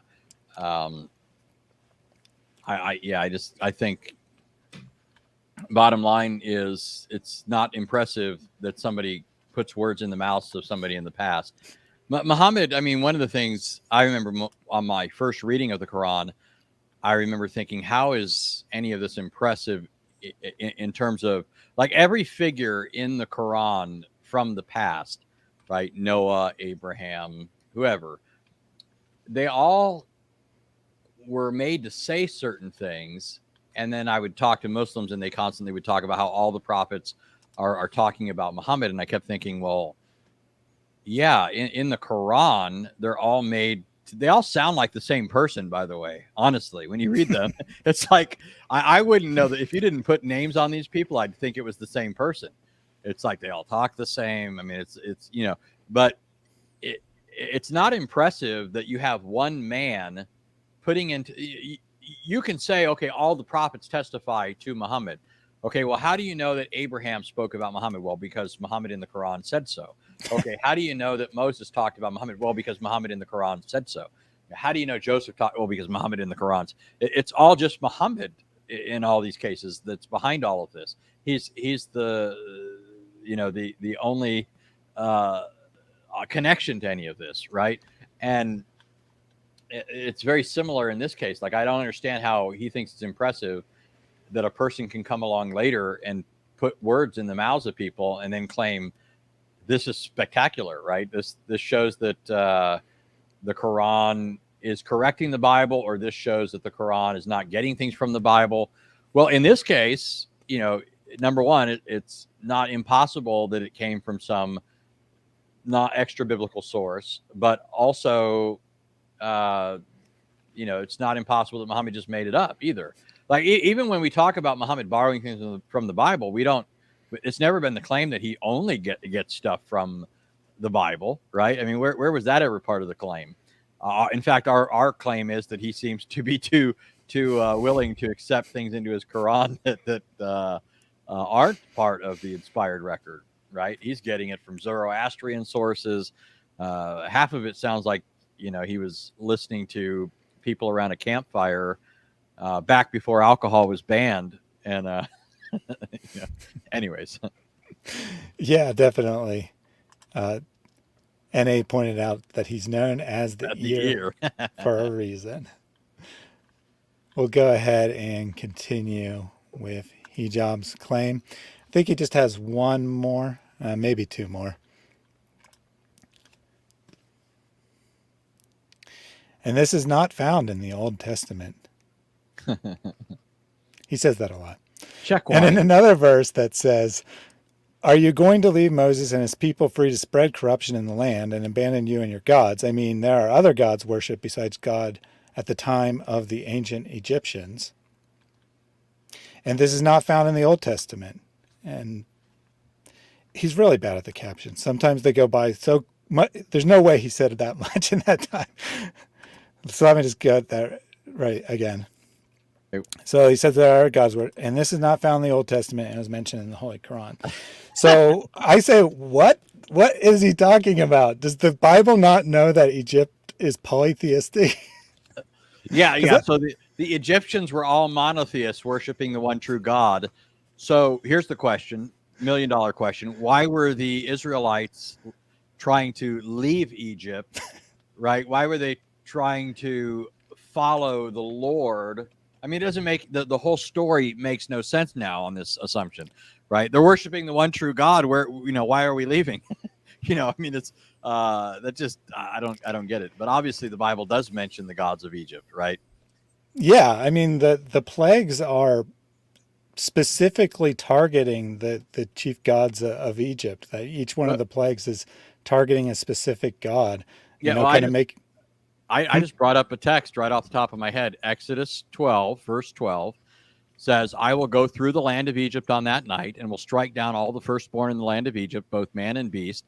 And against all the gods of Egypt, I will execute judgments. I am the Lord."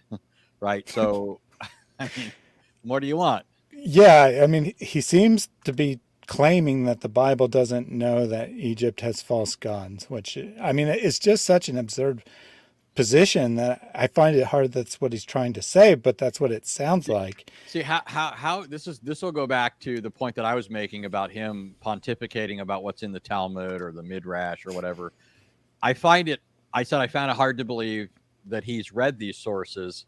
And remember, the Talmuds, the Babylonian and Palestinian Talmuds are large, and he doesn't reflect an awareness of them. But now here we have him showing a basic ignorance of the Bible. So I think, you can make an argument from the lesser to the greater here. If he hasn't read the Bible, right, which is a fairly short text by comparison, then are we really supposed to believe he's been scouring the Talmud, and Genesis, Rabbah, and all the rest? I mean, but it's right there, Exodus 12. It's only the second book of the Bible, right? How far has this guy gotten in his reading, Yeah, I mean, you'd think he'd at least read the passages that he's going to talk about, but apparently he can't be bothered to do that. Yeah, and he could have used a concordance too. He didn't even have to read it to sound more intelligent, right? He could have just, maybe I ought to check and see if, this is the way that false religions are made. People just say things. Oh, wait a minute. We're okay. It's like one of these mirrors where, you got two mirrors and you keep seeing mirror, mirror, mirror. So here's Muhammad Hijab commenting on the Quran, and he's doing the very thing that Muhammad did in constructing the Quran. He's just making stuff up, and somebody's going to come along later, and they're going to look at Hijab, and they're going to say, how remarkable, this man has said stuff that nobody said before him. Well, yeah. Yeah, no scholar ever realized this about the Bible. He must be a prophet. So since this argument was so bad, I tried to look what hijab meant, and I looked at the same basic argument he made in another context, and it doesn't help. It equally bizarre. He wrote the following: "It is not surprising, considering all of this, that the central message of Moses to the Egyptians in the Quran is to worship one God alone, and in the Old Testament it's to let his people go." Well, no. It was, yeah, what were you going to say? Sorry. I was going to say, don't know how he gets that, nor do I know what point he's trying to make by saying that. If you look at the book of Exodus and you look at expositors of the book of Exodus, one of the things they're going to point out to you is that the constant refrain of the book is God is doing this in order that you might know that I am the Lord, right? That's the uppermost notion in the book. God is communicating to Egypt, your gods aren't God, I am the Lord. And he's communicating that to his people, and he's demonstrating it by pouring out, judgments on those very things over which their gods are supposed to have authority and control, right? So that's the primary message. Pharaoh is being told, in light of this, let my people go. Yeah, I mean, that's part of the book too, but I mean, you can't just take part of the book and then ignore the constant refrain and say, oh, see, the Quran's message is there's one God, and the book of Exodus, it's all about, hey, let us go play in the wilderness for a few days. Yeah, I have no idea. So he's going to next ask, where did this come from? And where did what? How could Muhammad have known that Egypt was polytheistic? And in addition to the Bible, I'd just say it's common knowledge. I'm sure that people in the area knew this. We'll go ahead and continue with that. I meant to play a couple seconds longer. That's why I said that. So there's where he says, so where did this come from? The third evidence that we mentioned, language, prophecies, history. And there are many things like this. Hopefully. And I mean, I can simply not all the evidence in this short video, but I can say repeatedly that I don't have enough time. But I say that all these things prove the validity of the Quran and prove the authenticity that the prophet is the right of the prophet. I think he means the right prophet, or he's the right of himself. Oh, and then he tells himself, yes, I can mention other things, and I'll mention them in another video. In other words, so there you go. That's the end of it. In other words, I'm feeling like this is very inadequate. I thought it was going to be so much better before I heard myself talk. And so I'm going to say now, yes, there's much more, and maybe in another video, which we'll probably not see anytime soon. Yeah, definitely. So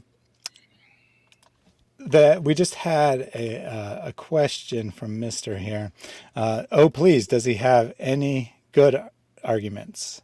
And I think, well, the answer is no, but perhaps a more interesting question is, which of the bad arguments was the least bad? Oh, gosh, that's interesting. So including... Yeah, you can go back to the first half. Yeah. Yeah, so we did as mentioned earlier, we did a prior session covering the first half of this video, and he talked about the Quran's supposedly unsurpassable eloquence, its inimitability, and that sort of thing.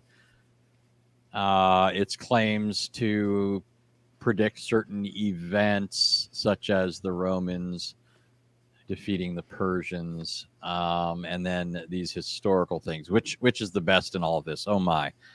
I know, hard question there. Yeah, I mean, I think that you could package some of this in different ways where one might look better than another, I guess. I think I can say that much. Like rhetorically, you can make, like I've heard Muslims make certain claims about the Quran and its unsurpassable eloquence sound better than is actually the case, right? So some of it, I guess, just depends on the packaging and the rhetorical skill of the person communicating the argument. I often think that, so for example, when I first started engaging or reading about Islam, I was reading Yusuf Ali's translation, and Yusuf Ali has a good command of the English language. He's dead now, but it was a well done translation. And there's a reason why Muslims for quite a while accepted that in terms of English translations as probably one of the best. But the problem that I discovered the more I read this is that Yusuf Ali made the Quran sound better than it was. he was improving the Quran, right? So as far as that argument goes, it's kind of like, I've heard people present it in such ways that people that are just utterly uninformed might say, hey, that sounds good, but uh, obviously it's hard for me at this point to hear the argument without knowing all this other stuff, and just ignoring it, right? So, for example, when a Muslim says the Quran is so eloquent, and then I'm thinking, or let's say they say, for example, the Quran is so remarkably clear.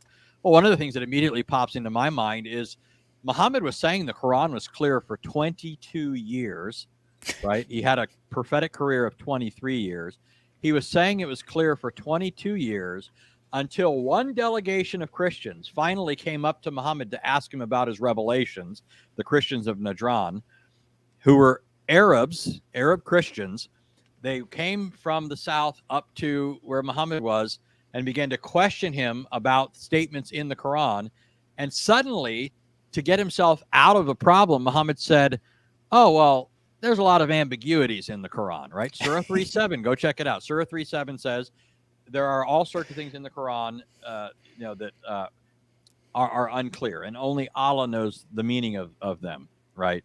And so there's things like that. So like a Muslim might come along and say it's this incredibly perspicuous book, and I'm thinking, yeah, that's what Muhammad said until challenged, right? Then I heard Muslims say that it's perfect in its grammar.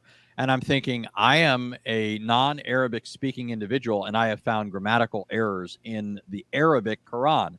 How is that possible, right? And I don't know if I've ever talked about this on here before, if you know what I'm talking about, but I actually wrote an article a long time ago with a person that'll remain unnamed. And I discovered the problem, but I brought that person in order to create this title, right? There's a statement there's a verse of the Quran where Allah says to Moses and Aaron, he says, go both of you to Pharaoh and say, we are the messenger of the Lord of the worlds. Now the grammar is incorrect. And the reason I discovered it was because I kept looking at translations that worded it differently. And I thought, why are there all these differences? And so I looked at the Arabic breakdown of the verse, and I saw that there wasn't grammatical concord between the words and so forth. And so I sent it along to certain Arab speakers, and they're like, yeah, you found a real problem here. So I'm thinking, how can this book be so perfect that a guy who doesn't even speak Arabic can find a grammatical error in it, right? And man, Muslims flipped when we sent that article out. Oh, so the title of the article was "Don't Shoot Us, We Are Just the Messenger." So the title had a grammatical error in it. So yeah. Anyways, I've heard some Muslims package some of this in ways that might sound impressive to people, but almost all of these things rest upon a great deal of ignorance. They're only persuasive in a context of ignorance. Now, some of these I think nobody should be falling for. I mean, for the life of me, I can't understand why anybody would find some of that impressive. But I don't know if that answers the question. Yeah. I mean, that's a good answer. I mean, and since I posed it to you, I'll pose it to myself as well. And I guess if I had to pick something, I'd probably say the prophecy of the Romans, just because it doesn't hold up to scrutiny, but at least if it was a legitimate prophecy, that would count as evidence. Whereas most of the things he cites wouldn't even count as evidence if they're true. So, most of everything he says, like you said, relies on ignorance. It relies on people not really knowing anything. But even not knowing anything, you could say that this is a dumb argument. I mean, oh yeah, the Quran contains details not found in the Bible. How is that an argument the Quran's true? I literally cannot figure out how he thinks that's an argument. So at least the prophecies would be valid evidence if true, and of them, I guess the Romans is the best, which is why it's always the first one they go to. But if that's the best prophecy they can come up with, something that is grammatically ambiguous without the vowels, is something that is easily written after the fact, since it was, supposedly 3 to 9 years after it was made. And the first copy of the Quran, according to Muslim tradition, wasn't written down until after Muhammad died, so well more than that, and failed, if we take it literally. So it's really bad, but I still think it's probably the best they have, which is why they always go to it first. You made me think of something. One of the things that I've heard Muslims say a lot is that when they try to account for why Muhammad didn't come with miracles, the Quran at least is forthright about that. He doesn't have miracles. And in particular, it mentions, there's the statement of the pagans where they say, why wasn't he sent with miracles like those that were given to Moses? That's especially significant because it's not only telling us he wasn't sent with miracles, but it says like those that were given to Moses, right? Well, don't they claim that Muhammad is the prophet like Moses? And here he comes without one of those features that would be expected of the prophet like Moses. Well, but their excuse is, well, miracles had already been given in the past. Those didn't persuade people. So Muhammad is giving something better. He's given the Quran. You mentioned, this is what made me think about this. You mentioned that one of their go-to things is to quickly talk about this prophecy allegedly about the Romans defeating the Persians. Well, wasn't that given in the past? And wasn't, why is that so naturally their go-to thing? That sounds to me like the sort of thing that God gave a prophecy. This is not a good prophecy, right? For the reasons you just mentioned, but I'm saying, why do Muslims so naturally go to that kind of an argument as though this is where we really need to be going to try and demonstrate the truth of this, when they so quickly want to dismiss that sort of stuff when it comes to the Bible? Right. It's like they're unwittingly or tacitly showing this is the kind of thing you would expect. Prophetic insight about the future, real predictions about what's going to happen, because the God of history is able to tell us the course of history. And anyone who's not the God of history, who doesn't control history, isn't really able to do that in any definitive way, beyond something that's possible in the case of like guesswork or something like that, right? I don't know. I just find it interesting, that it's like they're unwittingly testifying against themselves.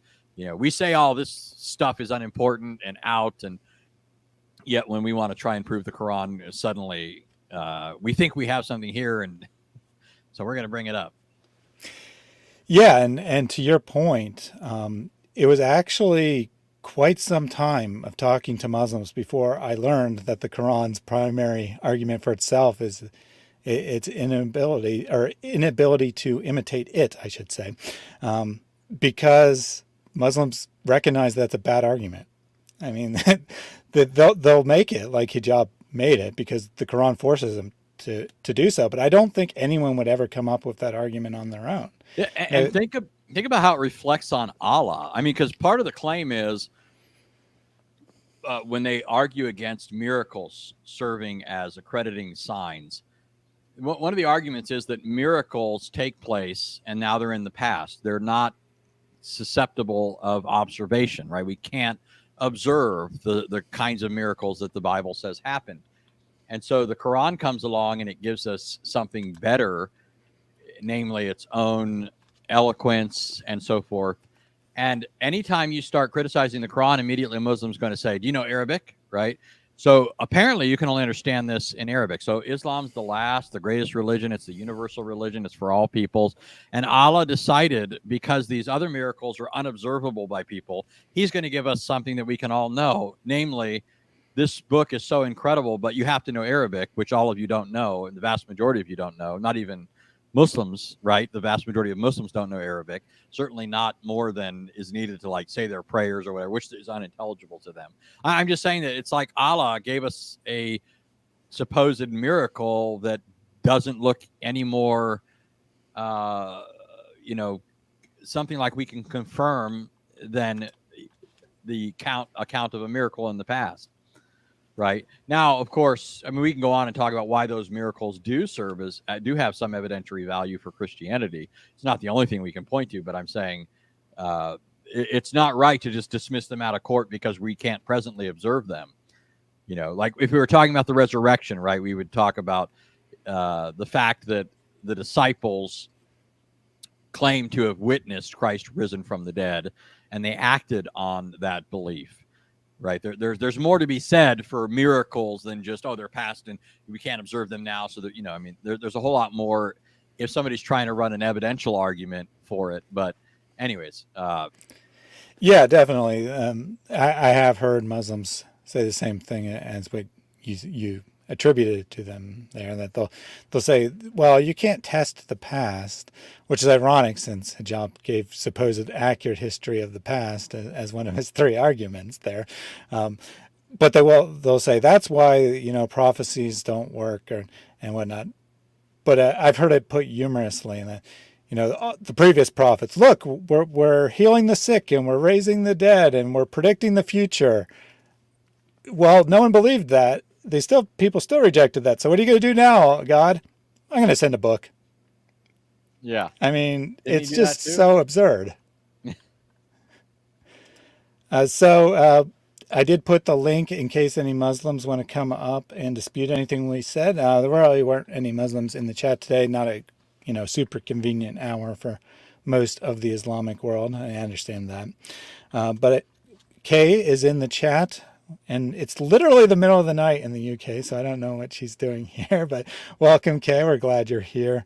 And she pointed out that Hijab has told us that if you go only by the Quran, it's permissible to sleep with. She said minors, but he actually said 5-year-olds.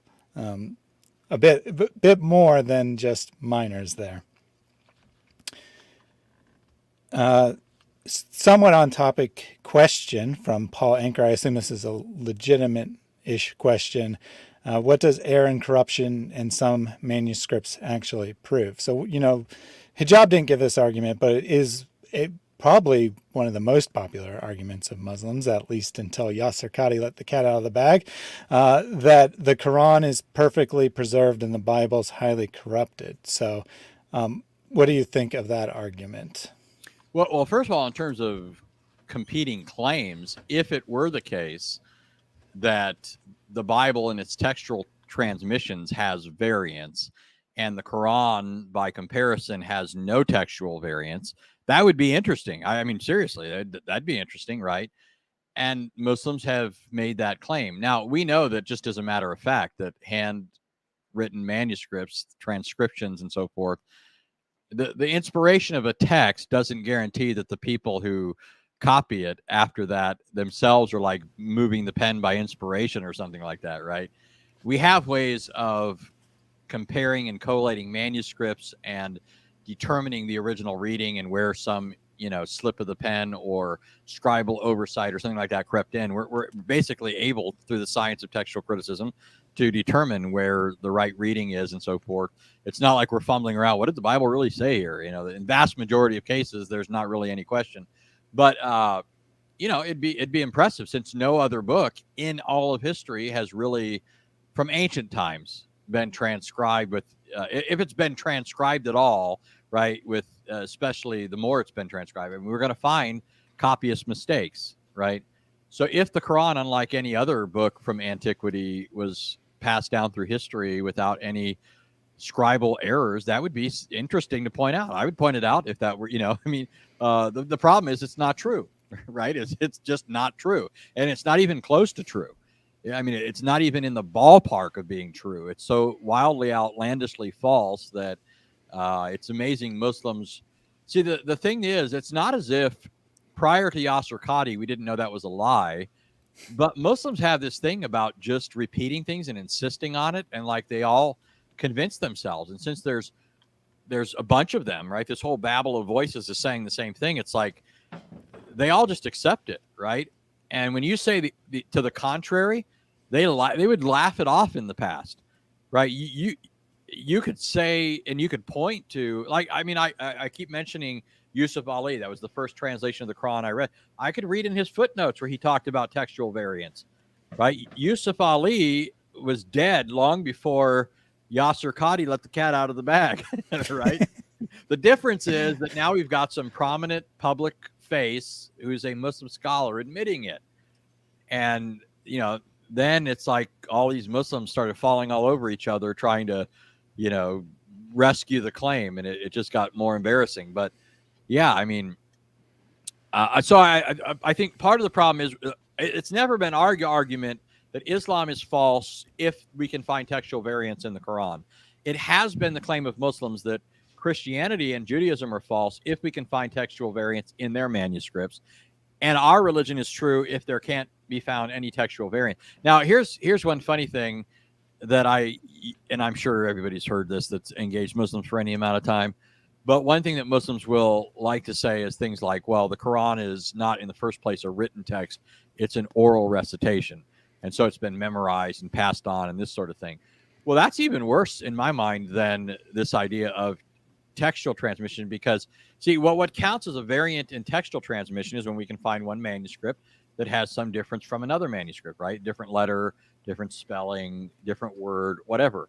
Well, if it's passed down orally, then any slip of the tongue, how many times do Muslims talk about correcting each other, right? Oh, no, it's not like that, brother. It's like this. I mean, these guys get quite uppity over it. You even have hadiths where people are fighting with each other, right? Oh, he said it this way, and I don't think that's how it was given, and right? They're that tenacious about some of this. But my point is, those would all count as variants, right? If it's passed down orally and somebody's reciting it differently, that's a variant every time somebody does that. But you do have different recitations in different parts of the world, and the written texts are witnesses to these different recitations. I mean, there's a book out that I mean, I don't. This isn't my area of expertise, but there's a book out where they have like 24,000 variants in the Quran. It's a pretty big book, and there was a Muslim scholar I was watching that talks about it. And maybe the figure's higher now. I don't know. Yeah, and I'm not sure I'm thinking of the same work you are, but I know of a work that compares the 7 most popular versions of the Quran, accepted versions of the Quran, and it has, it's a multi-volume work of just the variance between those, and we're not even actually talking about manuscripts when we say that. But I think that this does reveal something very interesting about Islam, because when I was looking into this issue, I found an article on a Muslim website that it was trying to claim that Muslims have always believed in textual criticism and have always done it. And they cited a number of sources. And with 1 or 2 exceptions, they're basically all like from the 13th century or 14th century. So early on in the history of Islam, they were open to there being textual variants, and they wanted to know what the original text was and whatnot. But at some point, they realized that Christianity has, or the Bible has textual variants, and they could use this as a polemic against Christianity if they just pretended they didn't have any. So they abandoned the search for their so-called God's original words and instead made up a lie and started repeating it specifically to score points against Christians who are honestly starting to examine the Bible for the textual history of the Bible around the same time period. A couple other comments that I want to bring up, and then we can sign off. Just to clarify, Kay said that was Hijab's quote to her, and that he said it in a different context, that it was the 5-year-olds he said in a different context, and to her he specifically said minors, which is especially ironic because he specifically said that puberty has nothing to do with it. So he's just redefining what a minor is to fit his own definition, because he said that we know it from the example of Muhammad, not from puberty or anything else, what the minimum age for marriage is. So Truth Defenders says, can Anthony speak and contrast the differences in how Christians and Muslims view the inspiration of their books? Sure. So, well, let me begin with the Quran. The Islamic claim is that the Quran is Allah's eternal speech, right, transcribed by Muhammad as it was conveyed to him by Jibril. So allegedly there's this preserved tablet in heaven, and Jibril brought the information from it, conveyed it to Muhammad. And so it's basically dictation, right? Now, when it comes to the Bible, it certainly reflects God's eternal wisdom. It's in accord with God's character and so forth. But it and it includes things that were verbally dictated. So, for example, the Ten Commandments, right? Those are verbally dictated by God. He spoke them from Mount Sinai.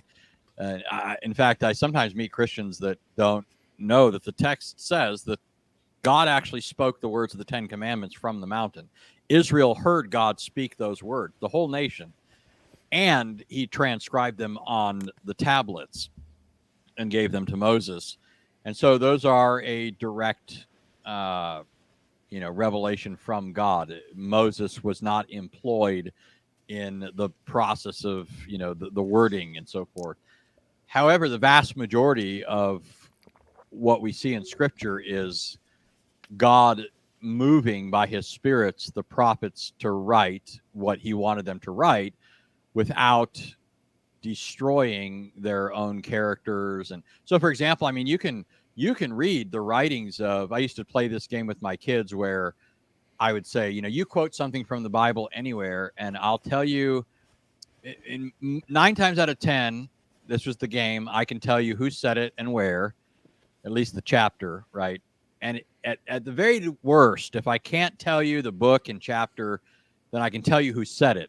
And the reason I could do that was because the individual characters of the authors weren't overridden in the process of inspiration. So I could tell Paul from Peter, and even Old Testament books, there's a characteristic of the author that is seen in the book. And yet in it all, you still see the fingerprints or hand of God through it. So at the same time, while I could distinguish an author based on familiarity with their style, when I hear something else that's not part of the Bible, I not only can't say this is from one of these biblical authors, but I say that doesn't sound like Scripture at all. Right? That's just, I'm not making an argument for the Bible here. I'm just making an observation, right? So I'm not saying, oh, I've got this subjective, proof for the Bible. I'm just saying, as a matter of illustrating the difference here, that when God gave Scripture, he used actual agents. And so,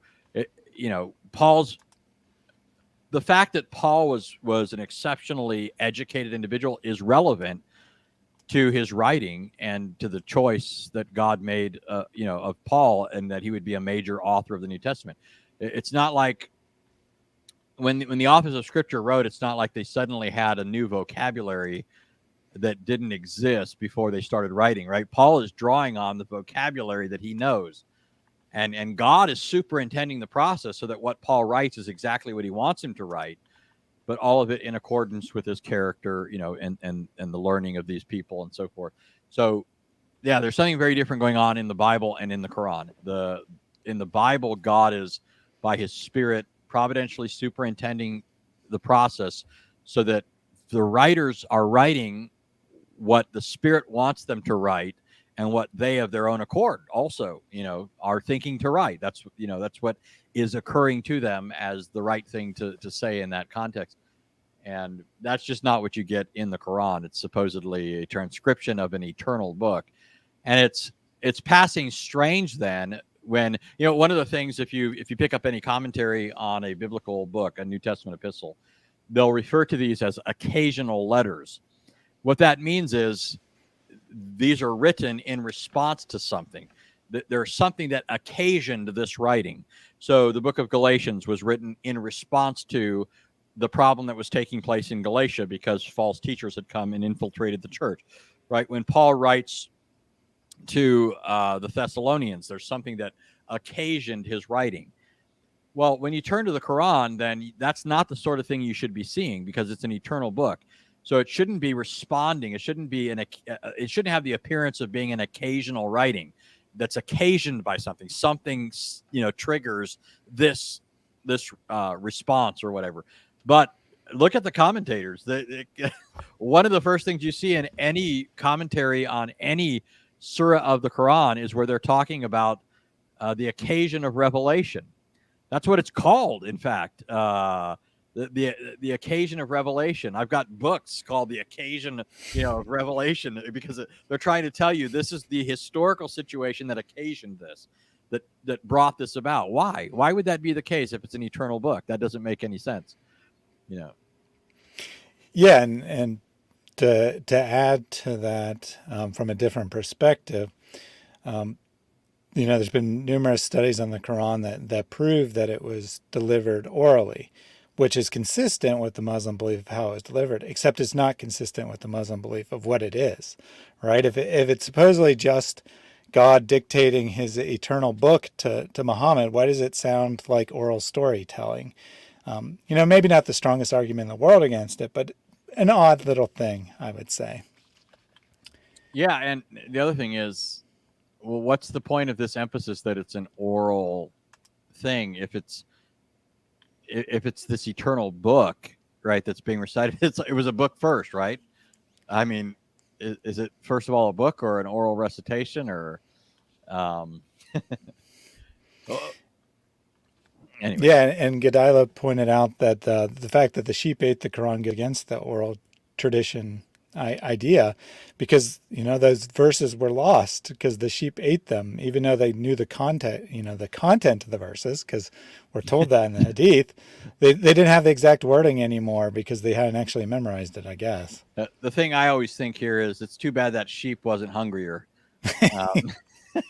Now I know the whole thing wasn't available for it to eat on that occasion, but so related question here, and you can be as brief as you like, but Get Thee Down wants to know your opinion on the authorship of the Torah, asking what you think about people who say Moses didn't write it. Yeah, so I mean, obviously this isn't the perspective of the Bible itself. The subsequent prophets refer to it as the law of Moses. Jesus, the apostles, refer to it as the law of Moses. It's treated as fundamentally given to us by Moses or through Moses. Now, that doesn't preclude later prophetic hands having any role in its deliverance to us. For example, long before any of this discussion, you can find in Jewish sources where it mentions things like Deuteronomy 34 was a subscript added by Joshua, because Deuteronomy 34, which is part of the Torah, records the death of Moses and what happened. So obviously that wasn't written by Moses, unless you want to treat it like a prophecy that Moses, but it's not written like it's a prophecy, right? About Moses's death. It's written as if after the fact and so forth. And so unless Moses's hand was coming up out of the earth and, writing it, then we have to acknowledge a later prophetic hand. And that also then allows for other observations like editorial prophetic state. So you can find these little editorial asides when you look at the Torah.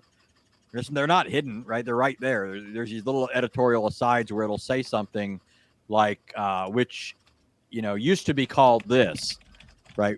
And that is evidently there from a later hand saying at the time that's being talked about here, it was called this, but we're saying this so that people reading it now understand what we're talking about. The only thing that we insist on is, number one, it's fundamentally written by Moses. Number two, that these comments of an editorial nature are prophetically put there. There's nothing inconsistent with our claim that it's written by Moses to say that sort of thing.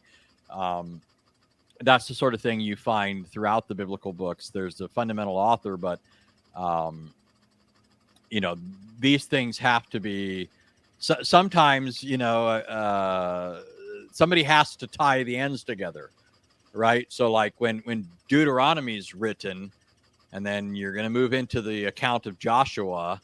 Well, what's going to bridge these two things? And the way that's done is the author of the book of Joshua will put the seam there.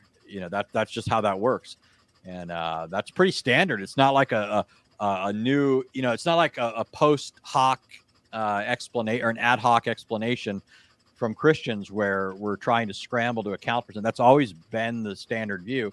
What's happened though is liberals have come along, and what they want to do is they want to turn this into something entirely different. They want to pretend like this is just a random patchwork of very inconsistent sources that are spliced together. And the arguments for a lot of this is really rather ridiculous. I mean, I remember long before I had done much reading of any of the scholarly material, on any of this, reading some of the stuff about the documentary hypothesis.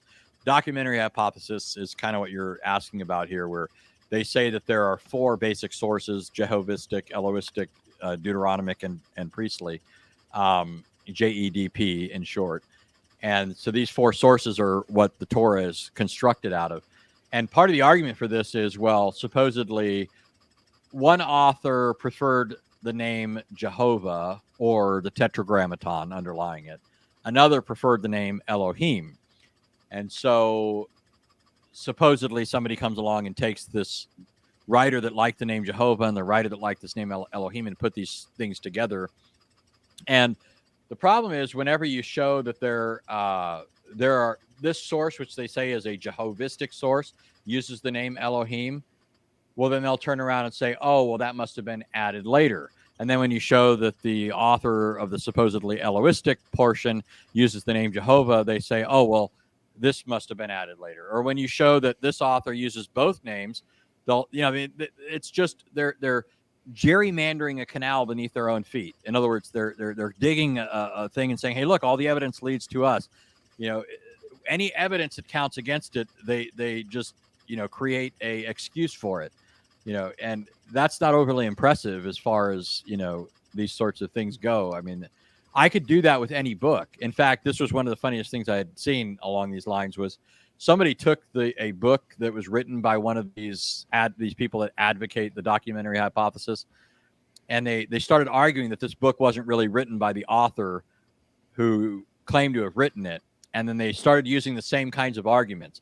They started saying, in this chapter, it predominantly uses words like this, but in this other chapter, it predominantly uses words like this. So these chapters were obviously not written by the same person, right? And why would they be different, these two chapters? Well, probably because they're focusing on two different things. That's why they're two different chapters, right? Maybe that's why there's a difference in emphasis and a difference in chosen vocabulary, right? It's just absurd. They wouldn't do this with other books, but they'll do it with the Bible. And so, yeah, I mean, I believe that the Torah was written by Moses, but I don't think that means that there weren't prophetic, hands involved in its transmission, clarifying certain things along the way. Yeah, I mean, and I would broadly agree with everything you said, that the inspiration of scriptures is not God saying something and someone writing it down word for word, that it's a process, and that includes the editors. So to say that this text was edited is not inconsistent with the Christian point of view of the text. And I'll also say that I think the documentary hypothesis is just about the stupidest theory in the world. Because like you said, you could do it with literally any text. You pointed out an example, but I saw a completely different example where someone took Richard Dawkins' God Delusion and argued that there was three authors in that book, and one was pro Christianity and another was anti, and so you could do it with any text, and it ends up just being circular, because you just you come up with these criteria of how to divide it, and then you divide it on those lines, and oh look, it worked out perfectly when we divided on the lines that we predetermined in advance. Let's see. Just a couple more comments. Arabian Princess wanted you to know that she loved it when you said Allah is like a heart surgeon who failed every time. I don't know that quote, but it sounds like a good quote for sure. I was thinking at first, is that something you said? But then I recall in my debate with Shabir Ali, I said something like that. One of my debates. I'm trying to remember though exactly what it had reference to. I vaguely recall it. I remember now. So I think it had to do with, can we trust the Quranic view of Jesus? And I think I think part of my argument was that in order to trust the Quranic view of Jesus, we have to believe that the Old Testament was corrupted and the New Testament was corrupted. But according to the Quran, these were originally given by Allah. And so Allah failed to preserve the Torah, and he failed to preserve the gospel or the New Testament. and now we're supposed to trust him on his third go at it, right? So I said, imagine a heart surgeon applying for a job, and he says, yeah, I worked at 2 previous hospitals, and those were abortive efforts. I lost my patients both times around, but this time I've got it right. Yeah, I think it was something like that, and I'm thinking, who would hire a guy like this? He's got a poor track record. Allah had a track record when he got to writing the Quran. His track record was, 100% fail rate, right? Well, and it's a lot worse than you even led on to believe there, because you just said the Old Testament and the New Testament. But if we Right. take the Quran's claims seriously, every nation in the world was given a prophet before Muhammad, and most of them we can't even find any evidence they existed, and the Quran doesn't know they existed either. It only knows about Jewish prophets for some reason. Yeah. Poor Allah. So Harsh Reality says that Sahih Bukhari 5039 says if you forget part of the Quran, it's because Allah caused you to. How convenient. Well, I sometimes wish, I wish I could forget about the Quran.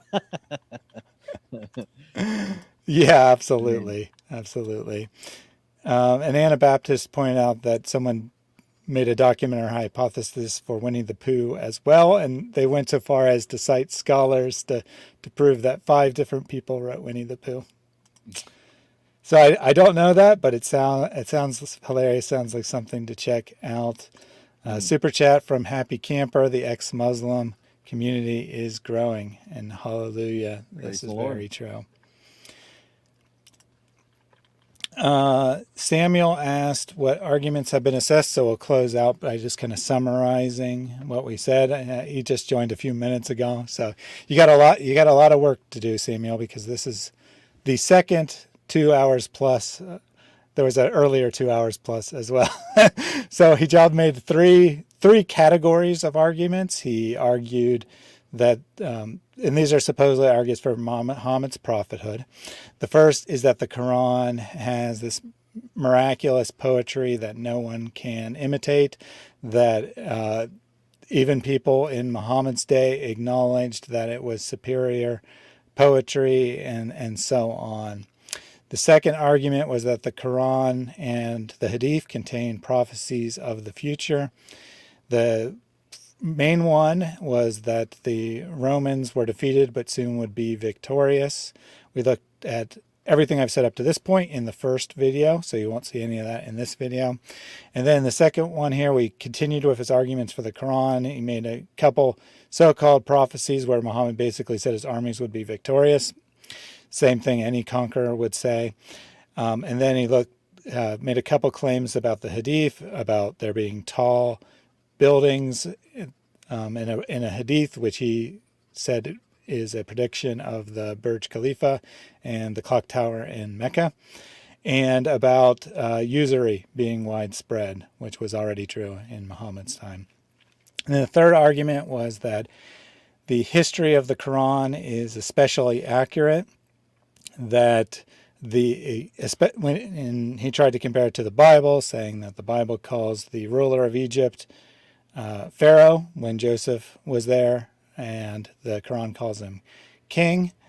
And that's, of course, the main one Muslims go to when they try to make this argument. He added a couple others. He tried to claim that a pyramid text was, that the Quran was written as a polemic against an Egyptian idea based on a pyramid text that said basically nothing related to what the Quran said, and that the Quran contains information not found in the Bible, which I guess we can grant, but that doesn't mean that it's accurate, and he didn't have any reason to believe it's accurate. He just said that the Quran said different things than the Bible, some of which weren't even true because he didn't know what the Bible said. Anything you want to add in summary? No, well, one thing is I almost had the impression that he said it in Arabic for a reason, or I mean, why didn't he do it in English? I'm not really sure about that. It was kind of odd to me. Was it because he suspected those who would understand him would be less likely to critically evaluate it? I mean, I don't know. I'm just sort of musing here. It was a curiosity to me at the beginning. Or why not make one also in English on that? I don't know. Curiosity, just a curiosity, I guess. Yeah, I thought it was odd too, because he, 90+% of his videos are in English, and here's his 10-minute proof of Muhammad's prophethood, and he puts it out in Arabic. And the subtitles, It, I mean, there's English subtitles. I'm not actually sure they correspond to what he's saying because they don't make sense in parts. So he either they do correspond and he really said things that don't make any sense, or he outsourced the subtitles to someone with minimal effort, or he maybe even used a machine translation for all I know. But they didn't really seem to.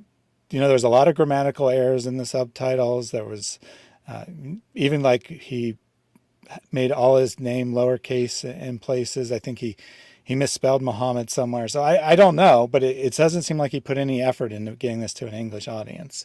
hmm. And I had the same question, why? Is it because he didn't want these arguments to be scrutinized? He only wanted Muslims to see them who would just blindly accept them. They don't see, if he was trying to do outreach, he wouldn't have done it in Arabic, I think. Let's put it that way. Yeah, he seems to be speaking to the choir, right? I mean, otherwise, say it in English, Arab-speaking people are going to understand. There's a greater preponderance of Arabs that are going to know English than vice versa, right? I don't know. Just interesting to me. Yeah, Michael said he didn't want us to laugh. So maybe But that's why. one thing I think is he may. This is just speculation. I don't, think people should necessarily pin it on him, but he may have thought that it is less useful in terms of people making video responses, right? Like when I go to look for something, like I'm off, like one of the things, like, I used to do a lot of videos for David. And one of the things that I often liked looking for, because I got so used to Muslims pretending that what I was saying isn't what Muslims say. So it was like anytime I wanted to make a statement about what Muslims say, I always wanted to try and get a Muslim saying it. I know that Muslims say this because I hear it all the time, right? But it gets old hearing, we don't say that. Muslim scholars don't say that. So I would often look for a Muslim making the statement. And it was preferable to have a video of a Muslim saying it. Because otherwise they're going to say I made it. I mean, you know how it works. They're going to, you made that up. That's edited, blah, blah, blah. So if I could get a person whose lips are moving and, I got the whole thing, it was like I was cutting off that whole avenue. And it was sometimes annoying to me when I would find exactly what I was looking for, but it would just be audio. And there's just like this image on the screen, right? I hated that. I found the exact thing that I wanted to demonstrate a Muslim saying, and I knew it'd be dismissed. So maybe Hijab is thinking this will make it harder for people to play clips of this, and David Wood won't be able to take this and make videos thrashing me, which he would have, right?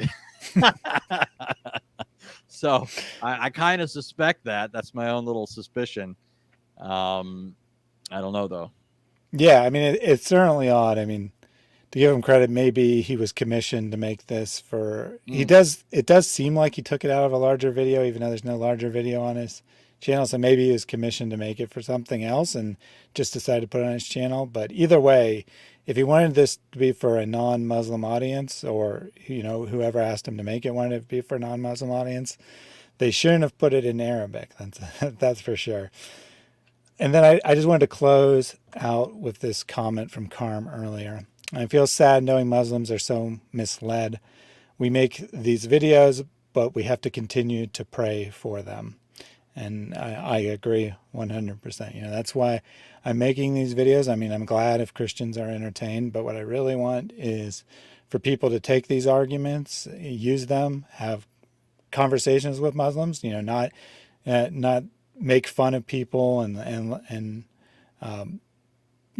just do online banter as troll type comments. I'm not saying that there's never a place to make fun of someone's ridiculous ideas. I'm just saying that I want people to actually try to reach Muslims, not just entertain themselves by making fun of Muslims. And sometimes, just to add to that, sometimes making fun of it is, I mean, you can mean that in with ill intentions just to make sport of them, or you think of it as a way of getting the information across.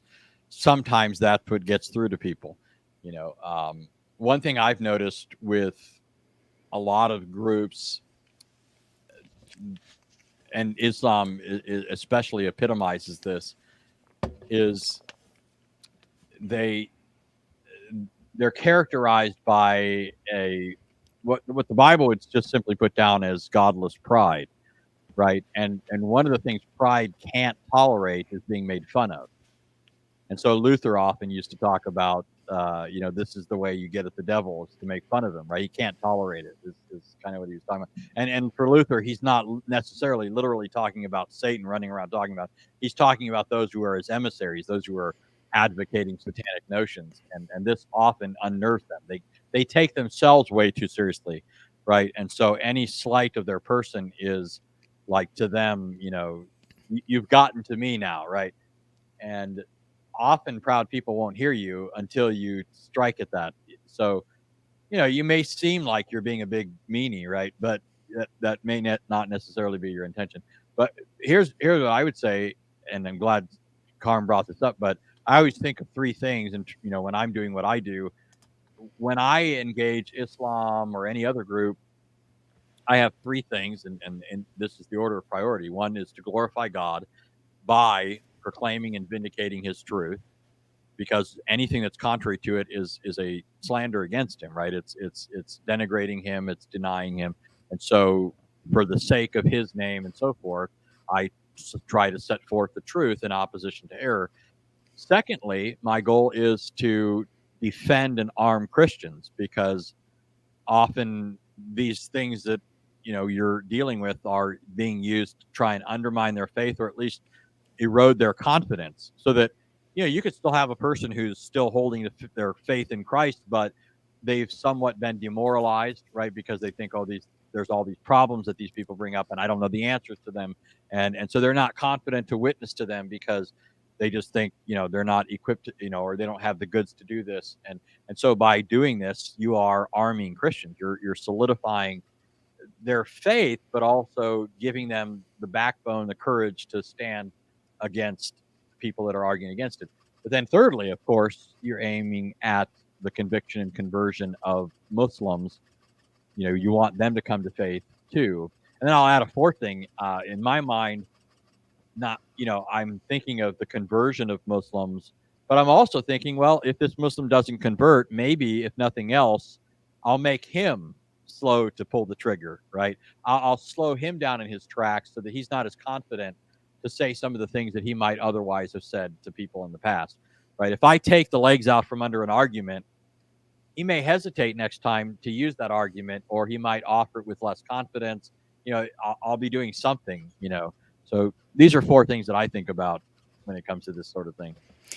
Yeah, and thank you for that. You explained it much better than I could.